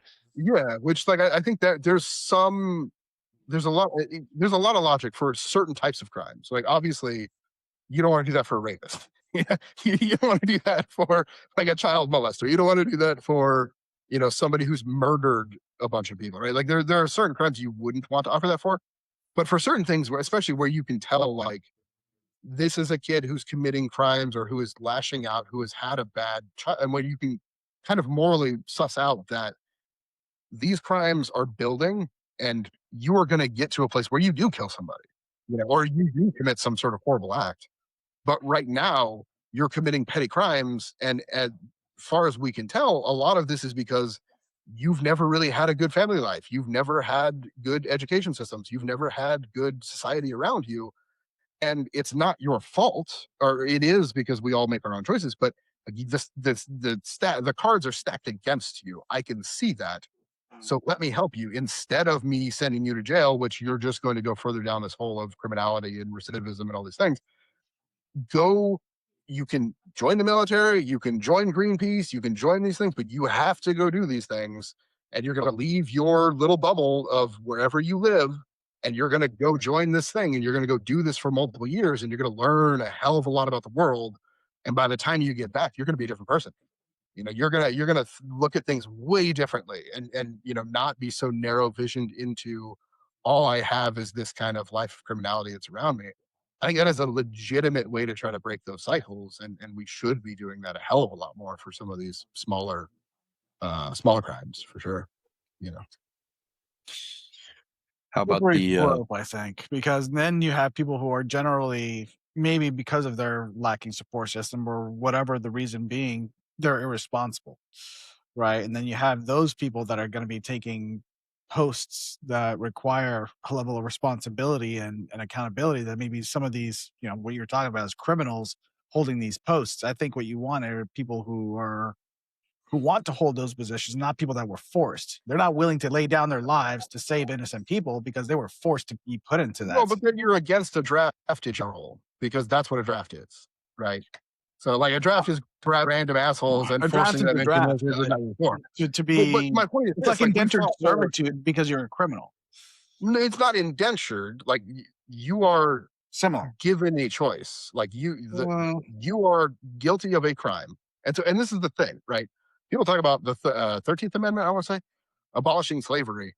Like, technically, prisoners are stripped of their rights, and in intents and purposes, can be considered some level of property, right? That's like prisoners get numbers. They don't have rights to freedom of speech. They don't have rights to freedom of movements. They don't have rights to see their families. They don't have, like, any of the rights that we have as citizens. So, like, in many cases, what we've done is create a class of citizen that is stripped of their rights for either life or for varying degrees of time, right? When we identify certain people, you have to create criteria like, okay, we're looking for people in particular who are of certain ages, maybe, who have committed certain types of crime, who are, in certain socioeconomic groups, who we think would benefit from being taken out of this system and being shown something different, and allow them the choice. So we're not going to force necessarily, but we're going to say, look, hey, man, you stole this car, right? You can either go to jail, you can join the army, you can join the Peace Corps, you can do, like, whatever, a couple of different options that we have, right? And make them give their choice and consent over to what they're doing, so that at least they have some agency in the choice of what they're doing. And then once they're there, you still have restrictions on them, right? So, like, let's say a criminal goes and joins the army, right? And let's say they wash out, because, like you said, you can't just let anyone join the army necessarily. But if you make it conditional, in that if you don't actually muster to get into the army, you're going to go to jail. Like, it makes them have to try hard enough to learn these lessons. And the thing that, like, basic camp and like what the pathway to becoming an actual active armed force person does is it forces you to become uh responsive, forces you to have some sort of stability in your life. And that's what we're trying to do, right? Like, these people are not inherently bad.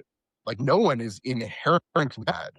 And if they're able to stick with it long enough to get through basic training and actually get into the military services, their life will have changed. Like, that's such a traumatic, that's such a life-changing experience, right? That I would not fear that the people that made it through and became armed services would be like liabilities. You know what I mean? Like, I trust the training programs of the military to be able to vet them and say, yes, you are good to go, or no, you are not good to go, and you got to go to prison because you fucked off and you didn't do what you're supposed to do. You know what I mean? And so, like, no, you should never take prisoners and give them responsibility with no oversight or no restrictions. But I think there's definitely pathways where you could increase the number of kids that are having their lives turned around by being exposed to these programs. You know what I mean? it's a good point. Mm.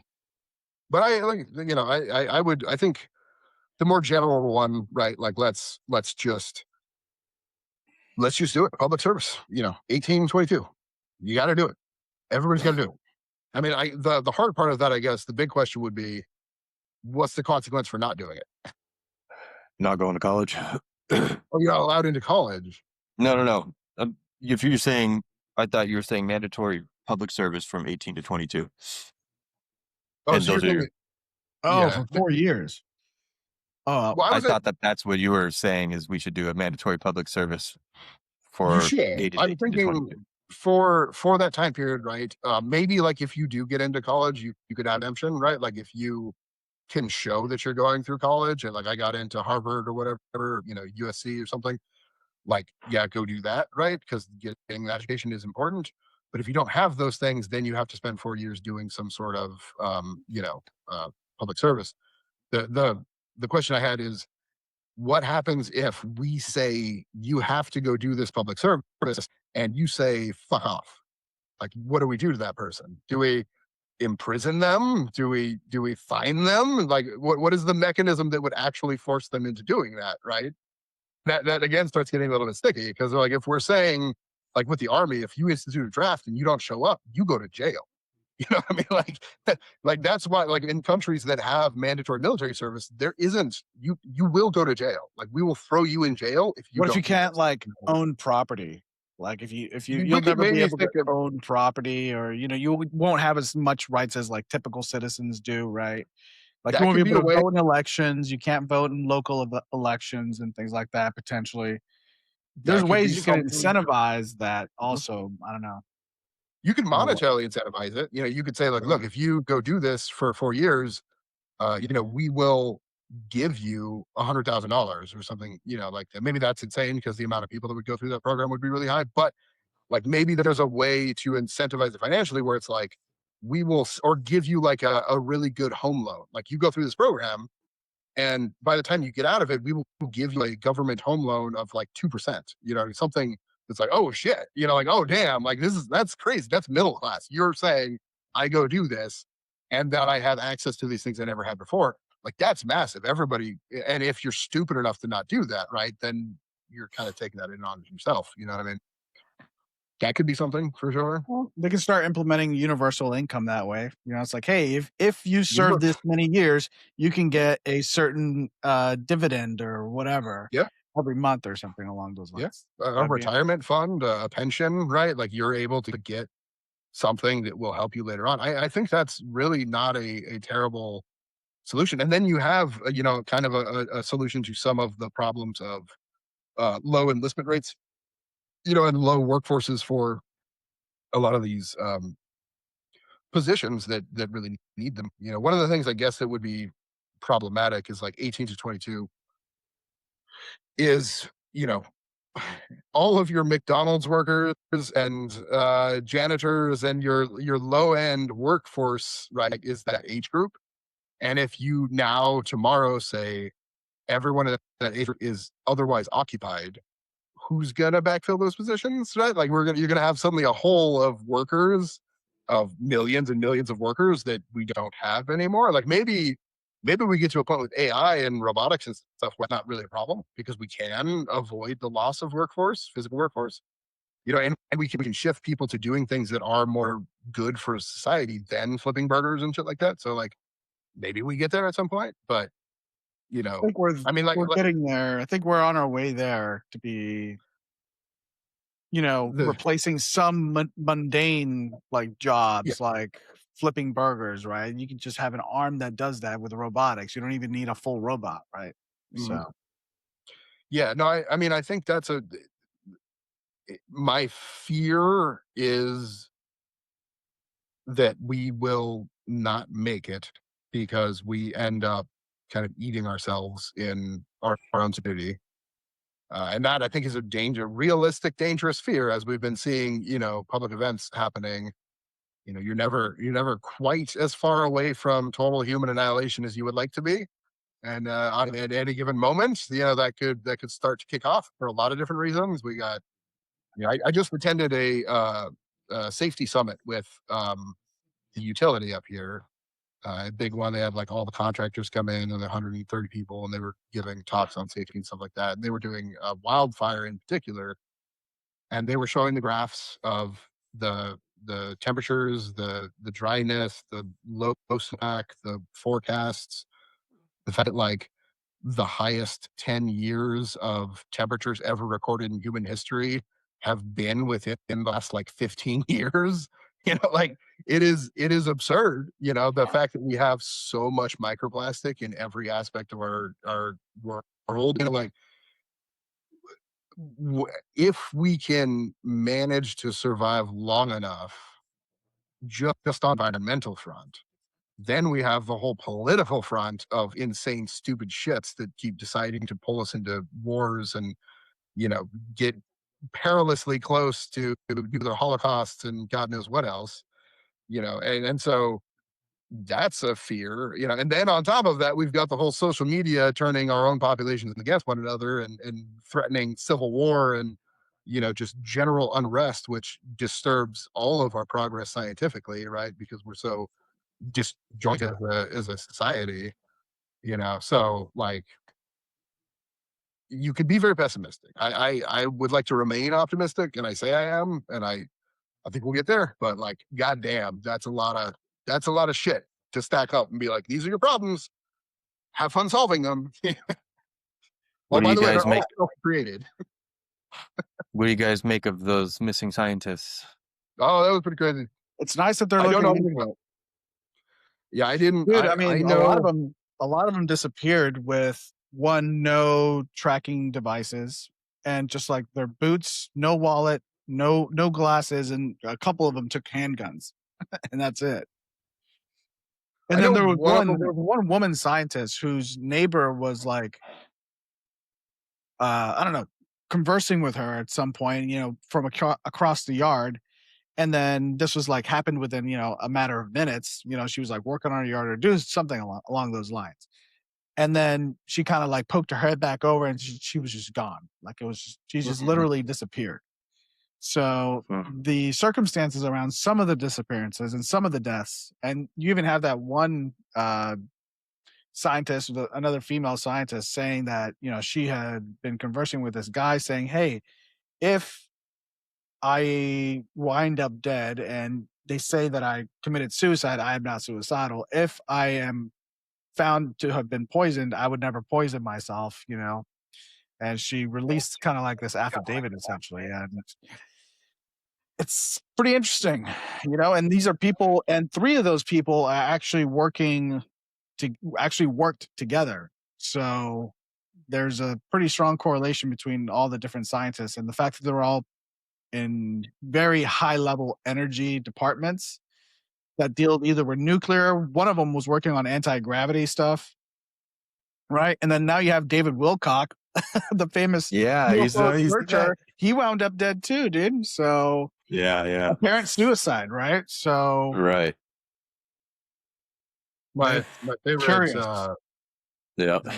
This could be sound but completely kind of off topic, and then I'll come back on topic. But the guy. So there was a San Jose Mercury News reporter who broke the story about the government, the CIA in particular, selling crack to like inner city Oakland and LA in order to fund the narco terrorist like stuff, not even narco terrorists at the time, like the anti communist shit that was going on in South and Central America.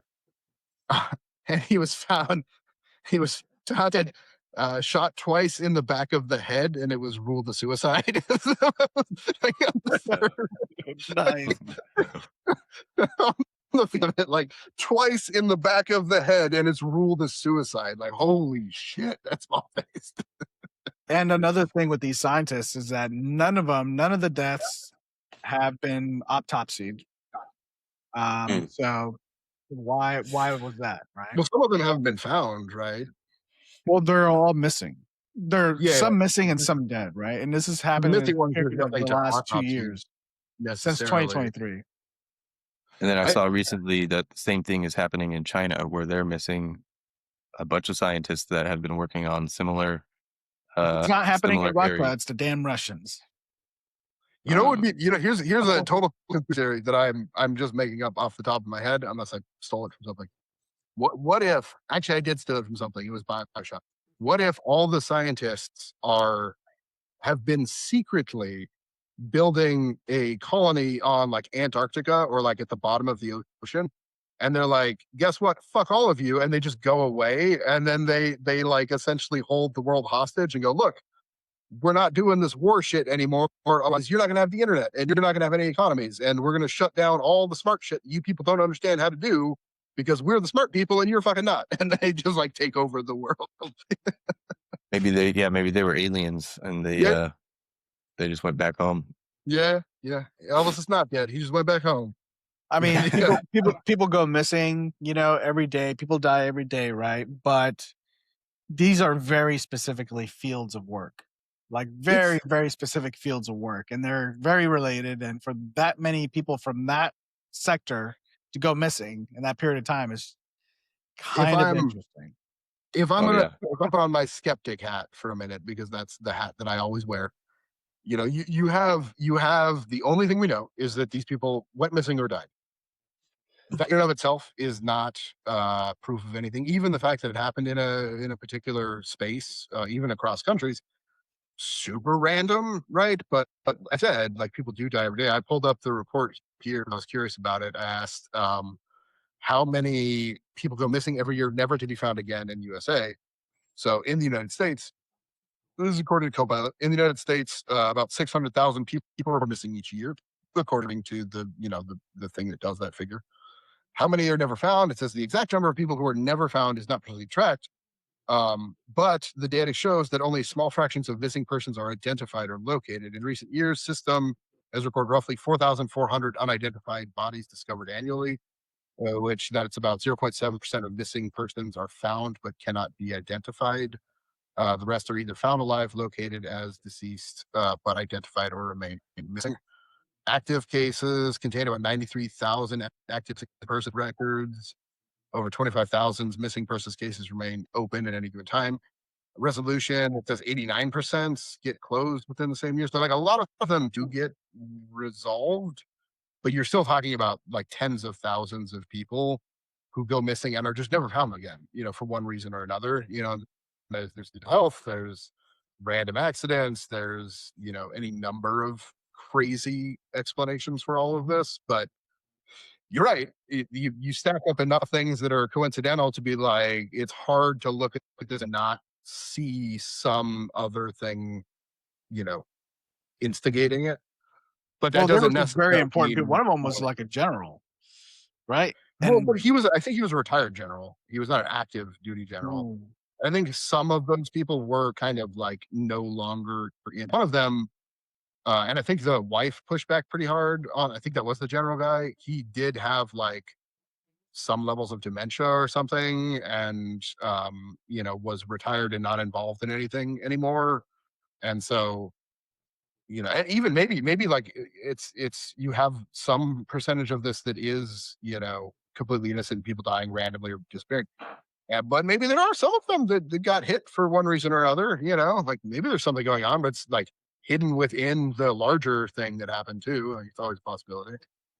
That one lady that you were talking about, Frank, man, I forget her name, but yeah, in the text message where she said that, where she's like, I'm not suicidal. Yeah. I'm not, if I get convicted of murder, it's a lie. If I get poison, I have no intention of poisoning myself. And then it was like something like a month later she had gone missing, right? It was like really around the same because she had been talking to somebody and saying that this is getting bad, and the reason why she had to go on record and release that video was because she was seeing signs that her life was like in danger, and she didn't understand why. So that's why she was kind of pushed as an insurance policy to come out with that statement, and then she goes missing like a month later. Even that though, again, super skeptic. Let's I don't think about her whatsoever. So I'll just start randomly speculating. But let's maybe assume that she did have some sort of mental problem going on at that, and because she was do we know what she did? Was she a scientist or military? What she involved? Scientist, general scientist, or do we know anything about her field at all? I'll find it. Yeah. So like, he was working on like directed energy weapons, I think. So look, I mean, they were all related to nuclear or energy. So it's not outside the realm of possibility that you get exposed to crazy shit when you do crazy science. You know what I mean? Like, that is a thing that can happen. There are many pretty storied cases of scientists who end up coming down with, mental or physical diseases that deteriorate things because of exposure to gamma rays or nuclear radiation, or what's her name, the one that Marie Curie, right, famously died of exposure to X-rays, or was it radioactive material? I can't remember which. I think it was radioactive material. But the point is, let's say she did have something that was going on, like John, right, and dementia in general. When John had his brain tumor, at the end, he was under the impression that people were out to get him. And so it is a very, very, very realistic thing when people have certain mental degenerative diseases, to see external attackers and things like that. And so, like, there is a world in which somebody does that, puts out all of these statements about, like, they're out to get me, I didn't do it, yada yada yada. But the like neurosis is driving erratic behavior that leads to death, right? Even like taking a risk, like, running through the streets thinking someone's chasing you, get rid of a bar, right?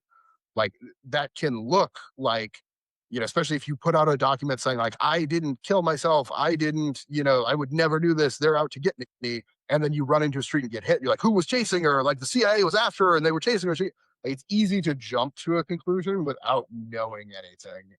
And so, there, generally speaking, there can always be a lot of these, unless we're going to, see specific autopsies or have documents or have footage that shows specifically these things. It is very tough to identify, something to that extent.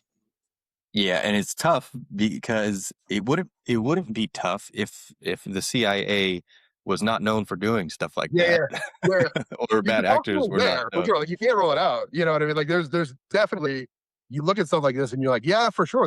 You're like, if tomorrow it came out and we proved it, and it was, footage and documents and somebody, that they did something, I wouldn't be shocked. I'd be like, yeah, Yeah, you know what I mean? But, like, at the same time, there also is a large possibility that there is just shit going on, and CIA is also very happy, and the USA is very happy to admit or to take credit for strange and creepy goings on, because it makes everybody scared of them. Like, the CIA is very happy to have people thinking that they're going to come for you in the middle of the night, because it makes people think that the CIA is going to come for them in the middle of the night, which infects their behavior. You know what I mean? And so, like, even the thing with the aliens and other stuff, like, I think there always is some level of the government not minding conspiracy theories, because it allows them to intimidate the population to a certain extent.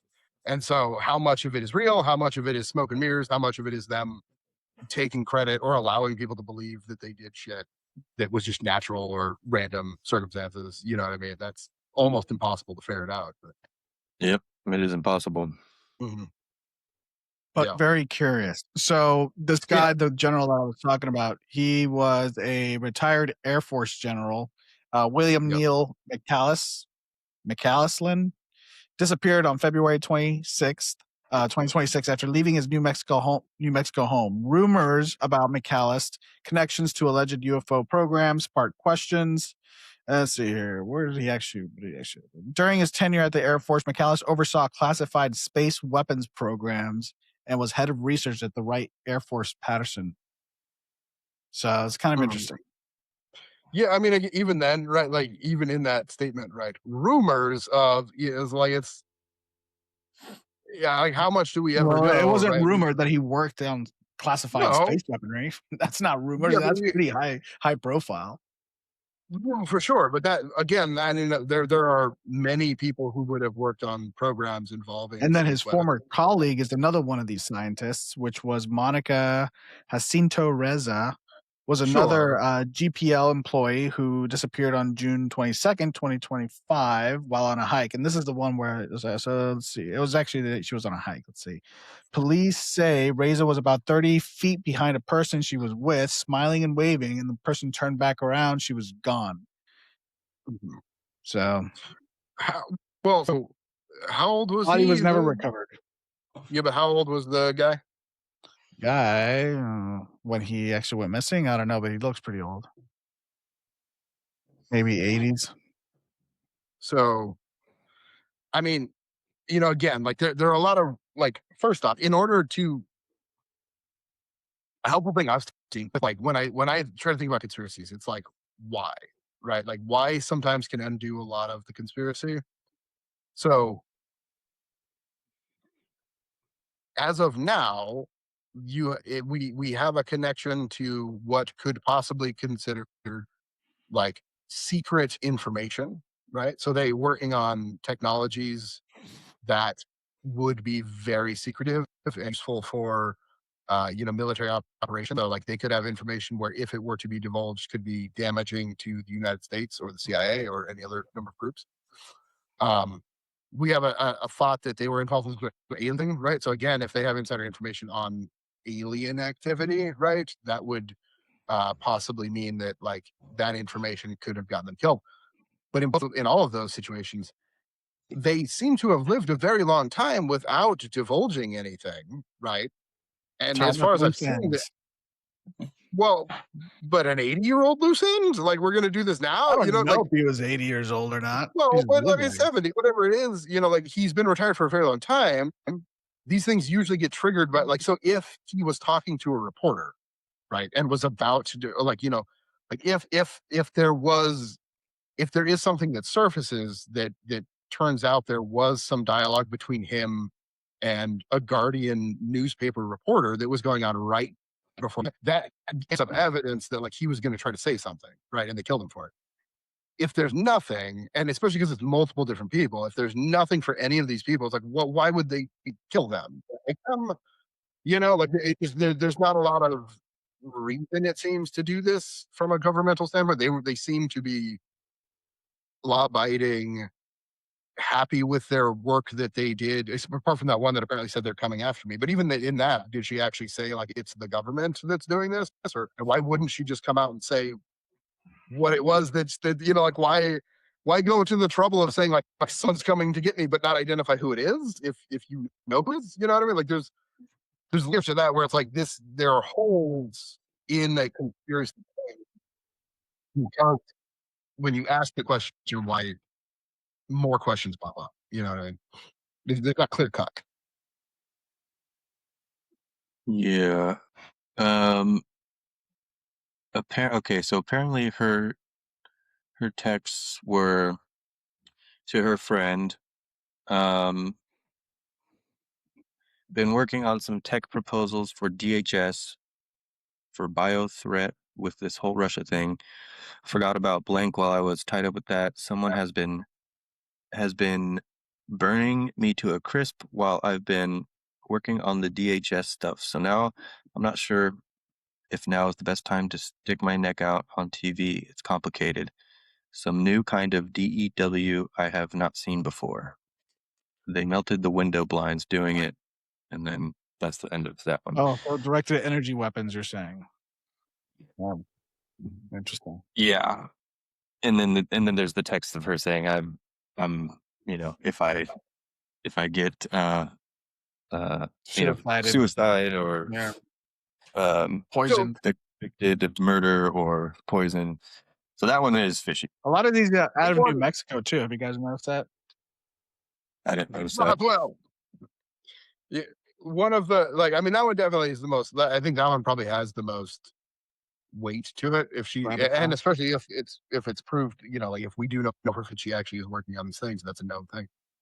Then yeah, I mean that sounds very, and whoever she's talking to, it sounds like she maybe have been fishing around even to talk to reporters or someone else, like the idea of not sure if this is the time to go to the media, hints that maybe she was trying to talk to the media or thinking about talking to the media. Yeah, okay, fine. That one I could totally believe and would get behind, like, you know, thinking that the probability's growing, right? That is something that somebody somewhere didn't like and ended up killing her over. Like, I could see that one for sure. But I feel like once you get to that level of evidence, if it's vetted and confirmed, and we know some of those things, then yeah, okay, I'll go along with some of that for sure. Yeah. And We then know what happened. the David Wilcock thing was a surprise. You know who that is, Michael? I have heard the name a bunch. You'd have to remind me. Is he You'll know the face if you see it. He was one of the UFO guys, right? Yeah, one of the ancient Ancient aliens, alien. UFO researchers, and an author as well. Wrote a bunch of books. Wrote a bunch of books. Yeah, I remember. I've heard of that guy first when I was like 17 on these super old interviews that he used to Mhm. do with Mhm. this on this website called Project Camelot. Huh. It was like this Yeah, old. I remember. You remember Project Camelot? Man, they used to have some wild interviews with people, but he was one of them. And then like since then he's got super popular. But that was crazy. That was like a couple days ago, right? I don't know Mhm. exactly what happened, but he apparently committed suicide in front of the police when they came to It his looked like house he or was like something. online. He was on the phone with them or something. Something. I don't know the It's weird. circumstance. David Wilcox, prominent UFO researcher, YouTube content, blah blah blah blah blah. Court reports, including statements from his colleague Corey Good and U.S. Rep. Anna Paulina. Wilcox was found outside his residence holding a weapon and tragically took his own life following a mental health crisis. Deputies from the Boulder County Sheriff Office reported to a 911 call approximately 10 a.m. April 20th, and he was pronounced dead at the scene. While the incident has been widely reported on social media, tributes have circulated. Official confirmation, Whitlock's family has not yet been released. Some details unverified. Circumstances have sparked online speculation, including discussion about potential suicide versus foul play. Some claims suggest he may have faked his death, but remained unsubstantiated. That'd be hilarious.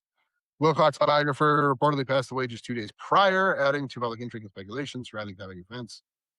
Wait, who Uh, passed away 2 days prior? his biographer, somebody he worked Interesting. with that was writing a biography of him, it looks like, reportedly passed away. Whoa. Which, sure. Friends and colleagues have highlighted that Wilcox has been experiencing significant personal and professional stress, including cyber stalking, legal disputes, fallout from his work with Gaia TV, which may have contributed to his health struggles. Yeah. I mean, again, that's one of those tough things because suicide is so prevalent, right? And there's so many reasons for it that can happen, including like, you had all of your money disappeared and you have no more money anymore, and how many stock market people killed themselves when the stock markets fell, and that's a real thing, maybe, but it's also a convenient cover for sure. In that one, the case of the Mercury news reporter guy, uh in the movie, at least I'm not sure it is in reality, but in the movie, they he was he put the story out, and then he watched as a bunch of people started trying to attack his character and say, oh, this and that about the person, right? And like it's a pretty well known playbook to when somebody says something you don't like or is about to say something you don't like, you discredit them personally, right? And come after them in a way that will discredit whatever thing because of how dirtied you've made them. And even going through that process alone, right, can cause people to commit suicide because if you are a public figure and then everybody starts shit talking you and coming after you, right, like that's enough to push a lot of people over the edge. And so it's a tough one, but definitely interesting because it's happening to him and some other scientists and stuff. I'd say. Yeah, I guess one of his last broadcasts that he had put out was him expressing concern over the fact that all these scientists are going missing. And this was like hours before I guess he was found dead. So it was like Wow. very recent. And then all of a sudden that happened, right? No, I mean, in that report that I read, it was talking about him. It seems to have been for a while getting Uh, cyber stalking and some other issues, right? So, can you have multiple things happening at the same time? Is could like in the ones we've examined, is it possible? Is there a world in which an old man went missing because he's an old man?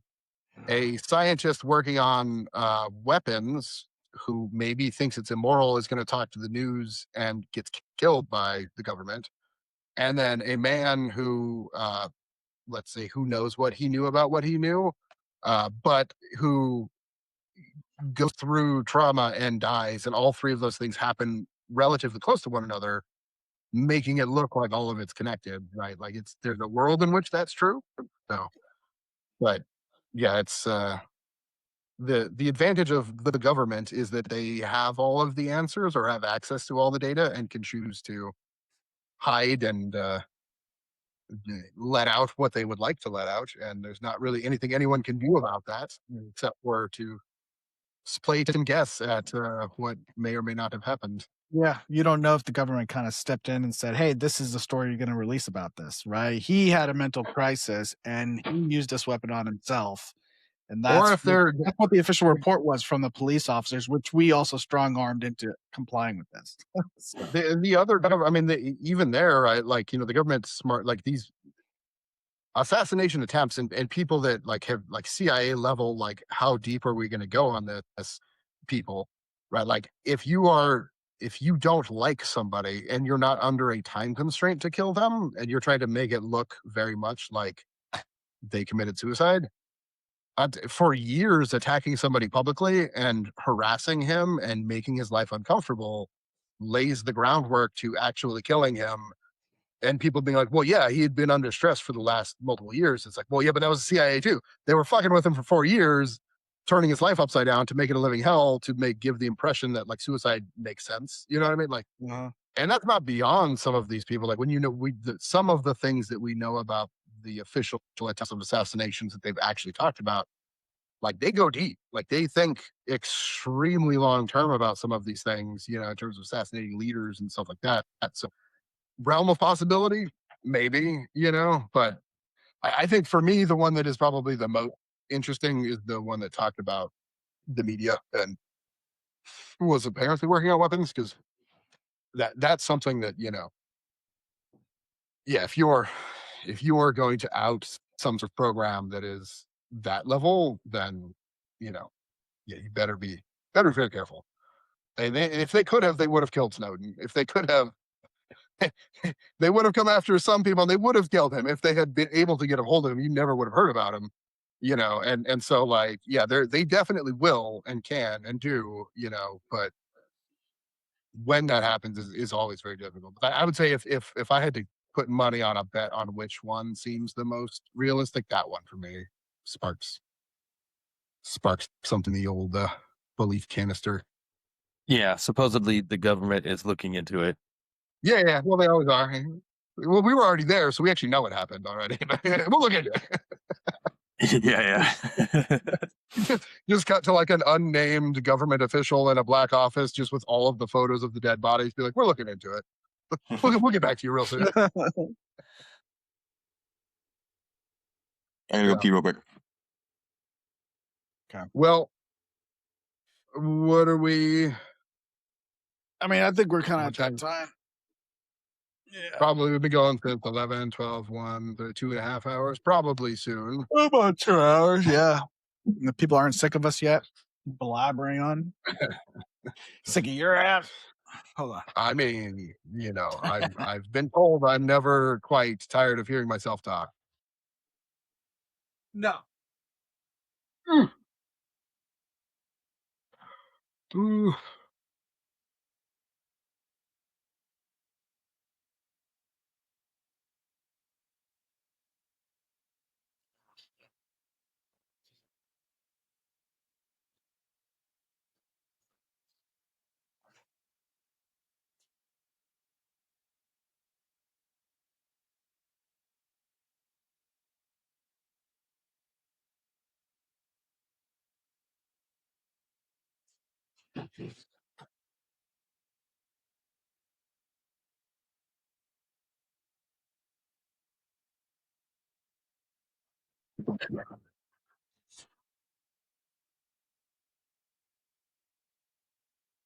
You should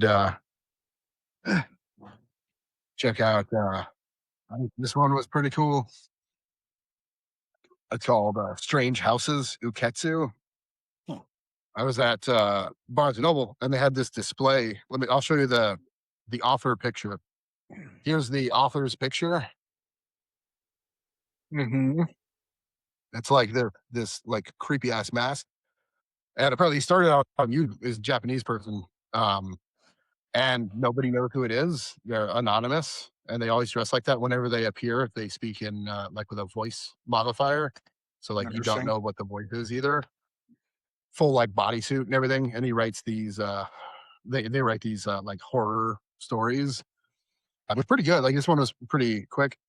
but it's a very kind of like mystery because you can see the floor plan for the house, and like this one in particular was kind of like a reporter who gets told about this strange layout for this house, and he starts looking into it, and then he jumped to a conclusion that like the house was built to murder people, and like there's this like that space between the walls that would perfectly connect like the garage to this random room that has no windows and like spirals into this conspiracy of like multiple houses with weird floor plans that is kind of a pattern. And then they kind of resolve into like understanding what the conspiracy really is. And it was really good. This one was only like a couple hundred pages, I think, like 200, maybe less, like maybe like 2 days. I read it, and highly recommend if you want to read something that's like super strange, but like good and like again murder mystery type of thing. That was pretty rad. Nice. If this turns out to be like a conspiracy where like they're trying to hide something in the U.S. government by like offing all these scientists and people that are involved in these highly decorated kind of fields of like high energy nuclear or even anti-gravity, what do you think what would you think they're like trying to hide, or what are they trying to cover up, do you think, by silencing these people? It's kind Maybe of Well, free energy. that would be my first guess, is like something that kind of upends our economy essentially. here's a question though. Like free energy is free energy is a funny concept for like two reasons, right? So like free energy meaning that you can have an infinite supply of energy, right? Like that's Or insanely close dangerous. to. That's Close. insanely dangerous. And free meaning without any difficulty, right? Like a perpetual energy machine, like you can create, like people could create this. Like the technology is such that you don't have to, necessarily have some sort of crazy technological plant that's maintained through like, crazy levels of science and like, the random guy. I think you showed me one time, Frank, some dude with like water bottles or something and whatever is then suddenly running all these machines. Like the concept that you could have a power source that He is was making unlimited. energy out of plastic I, bottles. I remember He was like that where grinding it down and yeah. making, I think, like plastic diesel fuel or something along those lines. Yeah. Yeah, and that's like that even is a little bit different. Like that's just like biofuel on some or like glass fuel on Yeah. some level. But like if you could imagine like the crazy destructive force of nuclear energy, if that became something that anyone could do, like that's crazy dangerous. Like if you're gonna propagate like that level of energy into the hands of everyone, that's a problem. Just as like a general statement. But the other problem that like people put forward with free energy is that it would like upend the economy. But would it? Like if you gave the world unlimited energy, you would have unlimited production capability. You would have unlimited AI capability. You would have unlimited. Your economy is restricted by the lack of energy, right? Like your economy is not held up by only being allowed so much energy. So like it would be devastating for the gas industry, right? Like you would no longer need fossil fuels in the same way. It would be devastating for like uh clean energy, solar panels or windmills and other things. Like if you introduce something that was like, hey, this is the solution that is super easy, you would see all of those fields disappear, but you would like create instant need for running that power everywhere. So you still have to transmit the power to everyone. You have to build whatever it is. Like you have to get that to people, but there's a ton of job there in doing that. And then once you've set up some sort of infrastructure to get that power everywhere, you then have unlimited building capability. So like you can literally like just do whatever you want. You know what I mean? Which like that seems like it would be a good thing. So I don't know who's really like, don't let them have unlimited energy. Like I've never really understood that argument because it seems a little I think they always like categorize it under like this is a national security issue, national safety issue. We can't let this has already been patented by the U.S. government, and well, you can't but release like this information. what we see right now is examples of like how terrible reliance on fossil fuels is, right? Like if we had free energy, we wouldn't really give a shit what was happening in the Strait of Hormuz or what the price of gas was. You know, like it's been pointed time and time again by every politician that the fact that we are dependent on fossil fuels makes us more vulnerable to other governments like that. So, like there is no situation that I've ever heard before in which the government wouldn't want to get us to that end. Like it makes sense to get us there if they have it. The only thing that would make sense is like the gas industry might try to kill you. Like them billion, like the Saudis might try to kill you. Like the people that are making all that money off of that gas might try to kill you. But like as a general principle for like an economy, I don't think it hurts. It could only really help the general world, and get rid of. Probably in the long run, it would be a hit, a huge adjustment at first. Yeah, I mean, Yeah. for sure, like crazy, change. But even still, like I said, I'm here in Washington. They're looking at rolling out. We're doing a thing in one of the cities up here in which we have to well, not we, but the utility is going to install 16,000 new types of gas meters onto customers' houses, and it's going to solve some problems for them. In order to do that, that's going to take years. Just those 16,000. Like it's going to take years to roll that out. You know what I mean? And so like let's think realistically about what we're considering. Like it depends very much on like the type of free energy you're talking about. Is it just converted into electric? Is it something that is a power plant that then gets distributed through power lines? How is that power going to get there? Who's paying for all of that? That ability is doing that. Is it publicly funded? You're going to have hearings. You're going to have infrastructure put in. You're going to have decommissioning of old equipment and removing that from the field. You're going to have to get people to sign off on that publicly. You're going to have to get access to people's houses to wire in new devices. Like you're talking about, like it wouldn't be here's new power and tomorrow the world has changed. It would be here's new power in 20 years the world. Like the level of the incremental change that would have to happen after the announcement of discovery of power of that level, I think gets greatly overstated in the kind of conspiracy space of free power people. But to me, I don't think that's what it would be. If I had to guess why they would kill somebody who was in that, I think weapons and military makes the most sense. So like if they are trying to come up with a device could instant like atomic level ability to destroy cities, right? Or to do something that would kill, like that would be immoral, like that if everyone heard about it, we'd be like, that's terrible, we shouldn't do that.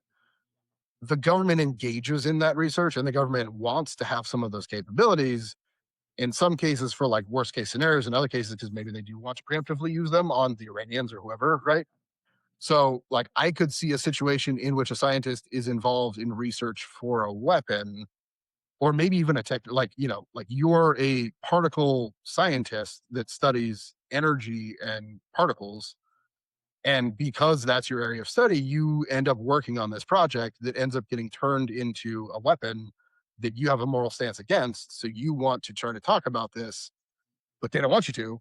And it's a very easy, like, no, no, no, you can't talk about this because if you do, then other people, the Chinese, the Russians, the whoever will know we're working on this, right? And we want to maintain the advantage of them not knowing what we have. Therefore, shut your mouth or we'll fucking kill you. Like that makes the most sense to me, outside of like it's an alien thing, because that's its a whole other level of reason to do that. But like I would think for me, weapons manufacturing just makes sense on that front, especially because you mentioned high energy weapons. So Yeah, that general was working on space weapons technology.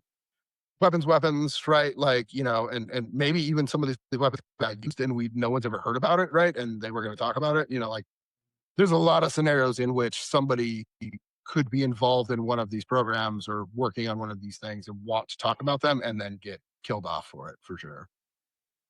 Yeah. But Maybe that's a topic we can expand on during another podcast. hey, maybe they'll come out with more information. Maybe 5 more will die by, if this keeps tallying up, if we can see more disappearances and people are getting killed off, then, it grows the theory for sure. Well, So, we're already way past the pattern, right? We've already established a pattern with 3, but I mean, what, 5 or something? 11. 11? Yeah, there's like 6 dead and 5 missing. Yeah, I mean, yeah. We can dive into it. Well, then maybe next time. Next time on You Don't Know podcast, we will talk about the 11 missing scientists. If it's all 11, if not, however many more are missing, we will get into that and solve world problems like we always do. Exactly. Sounds like a plan. Cool, guys.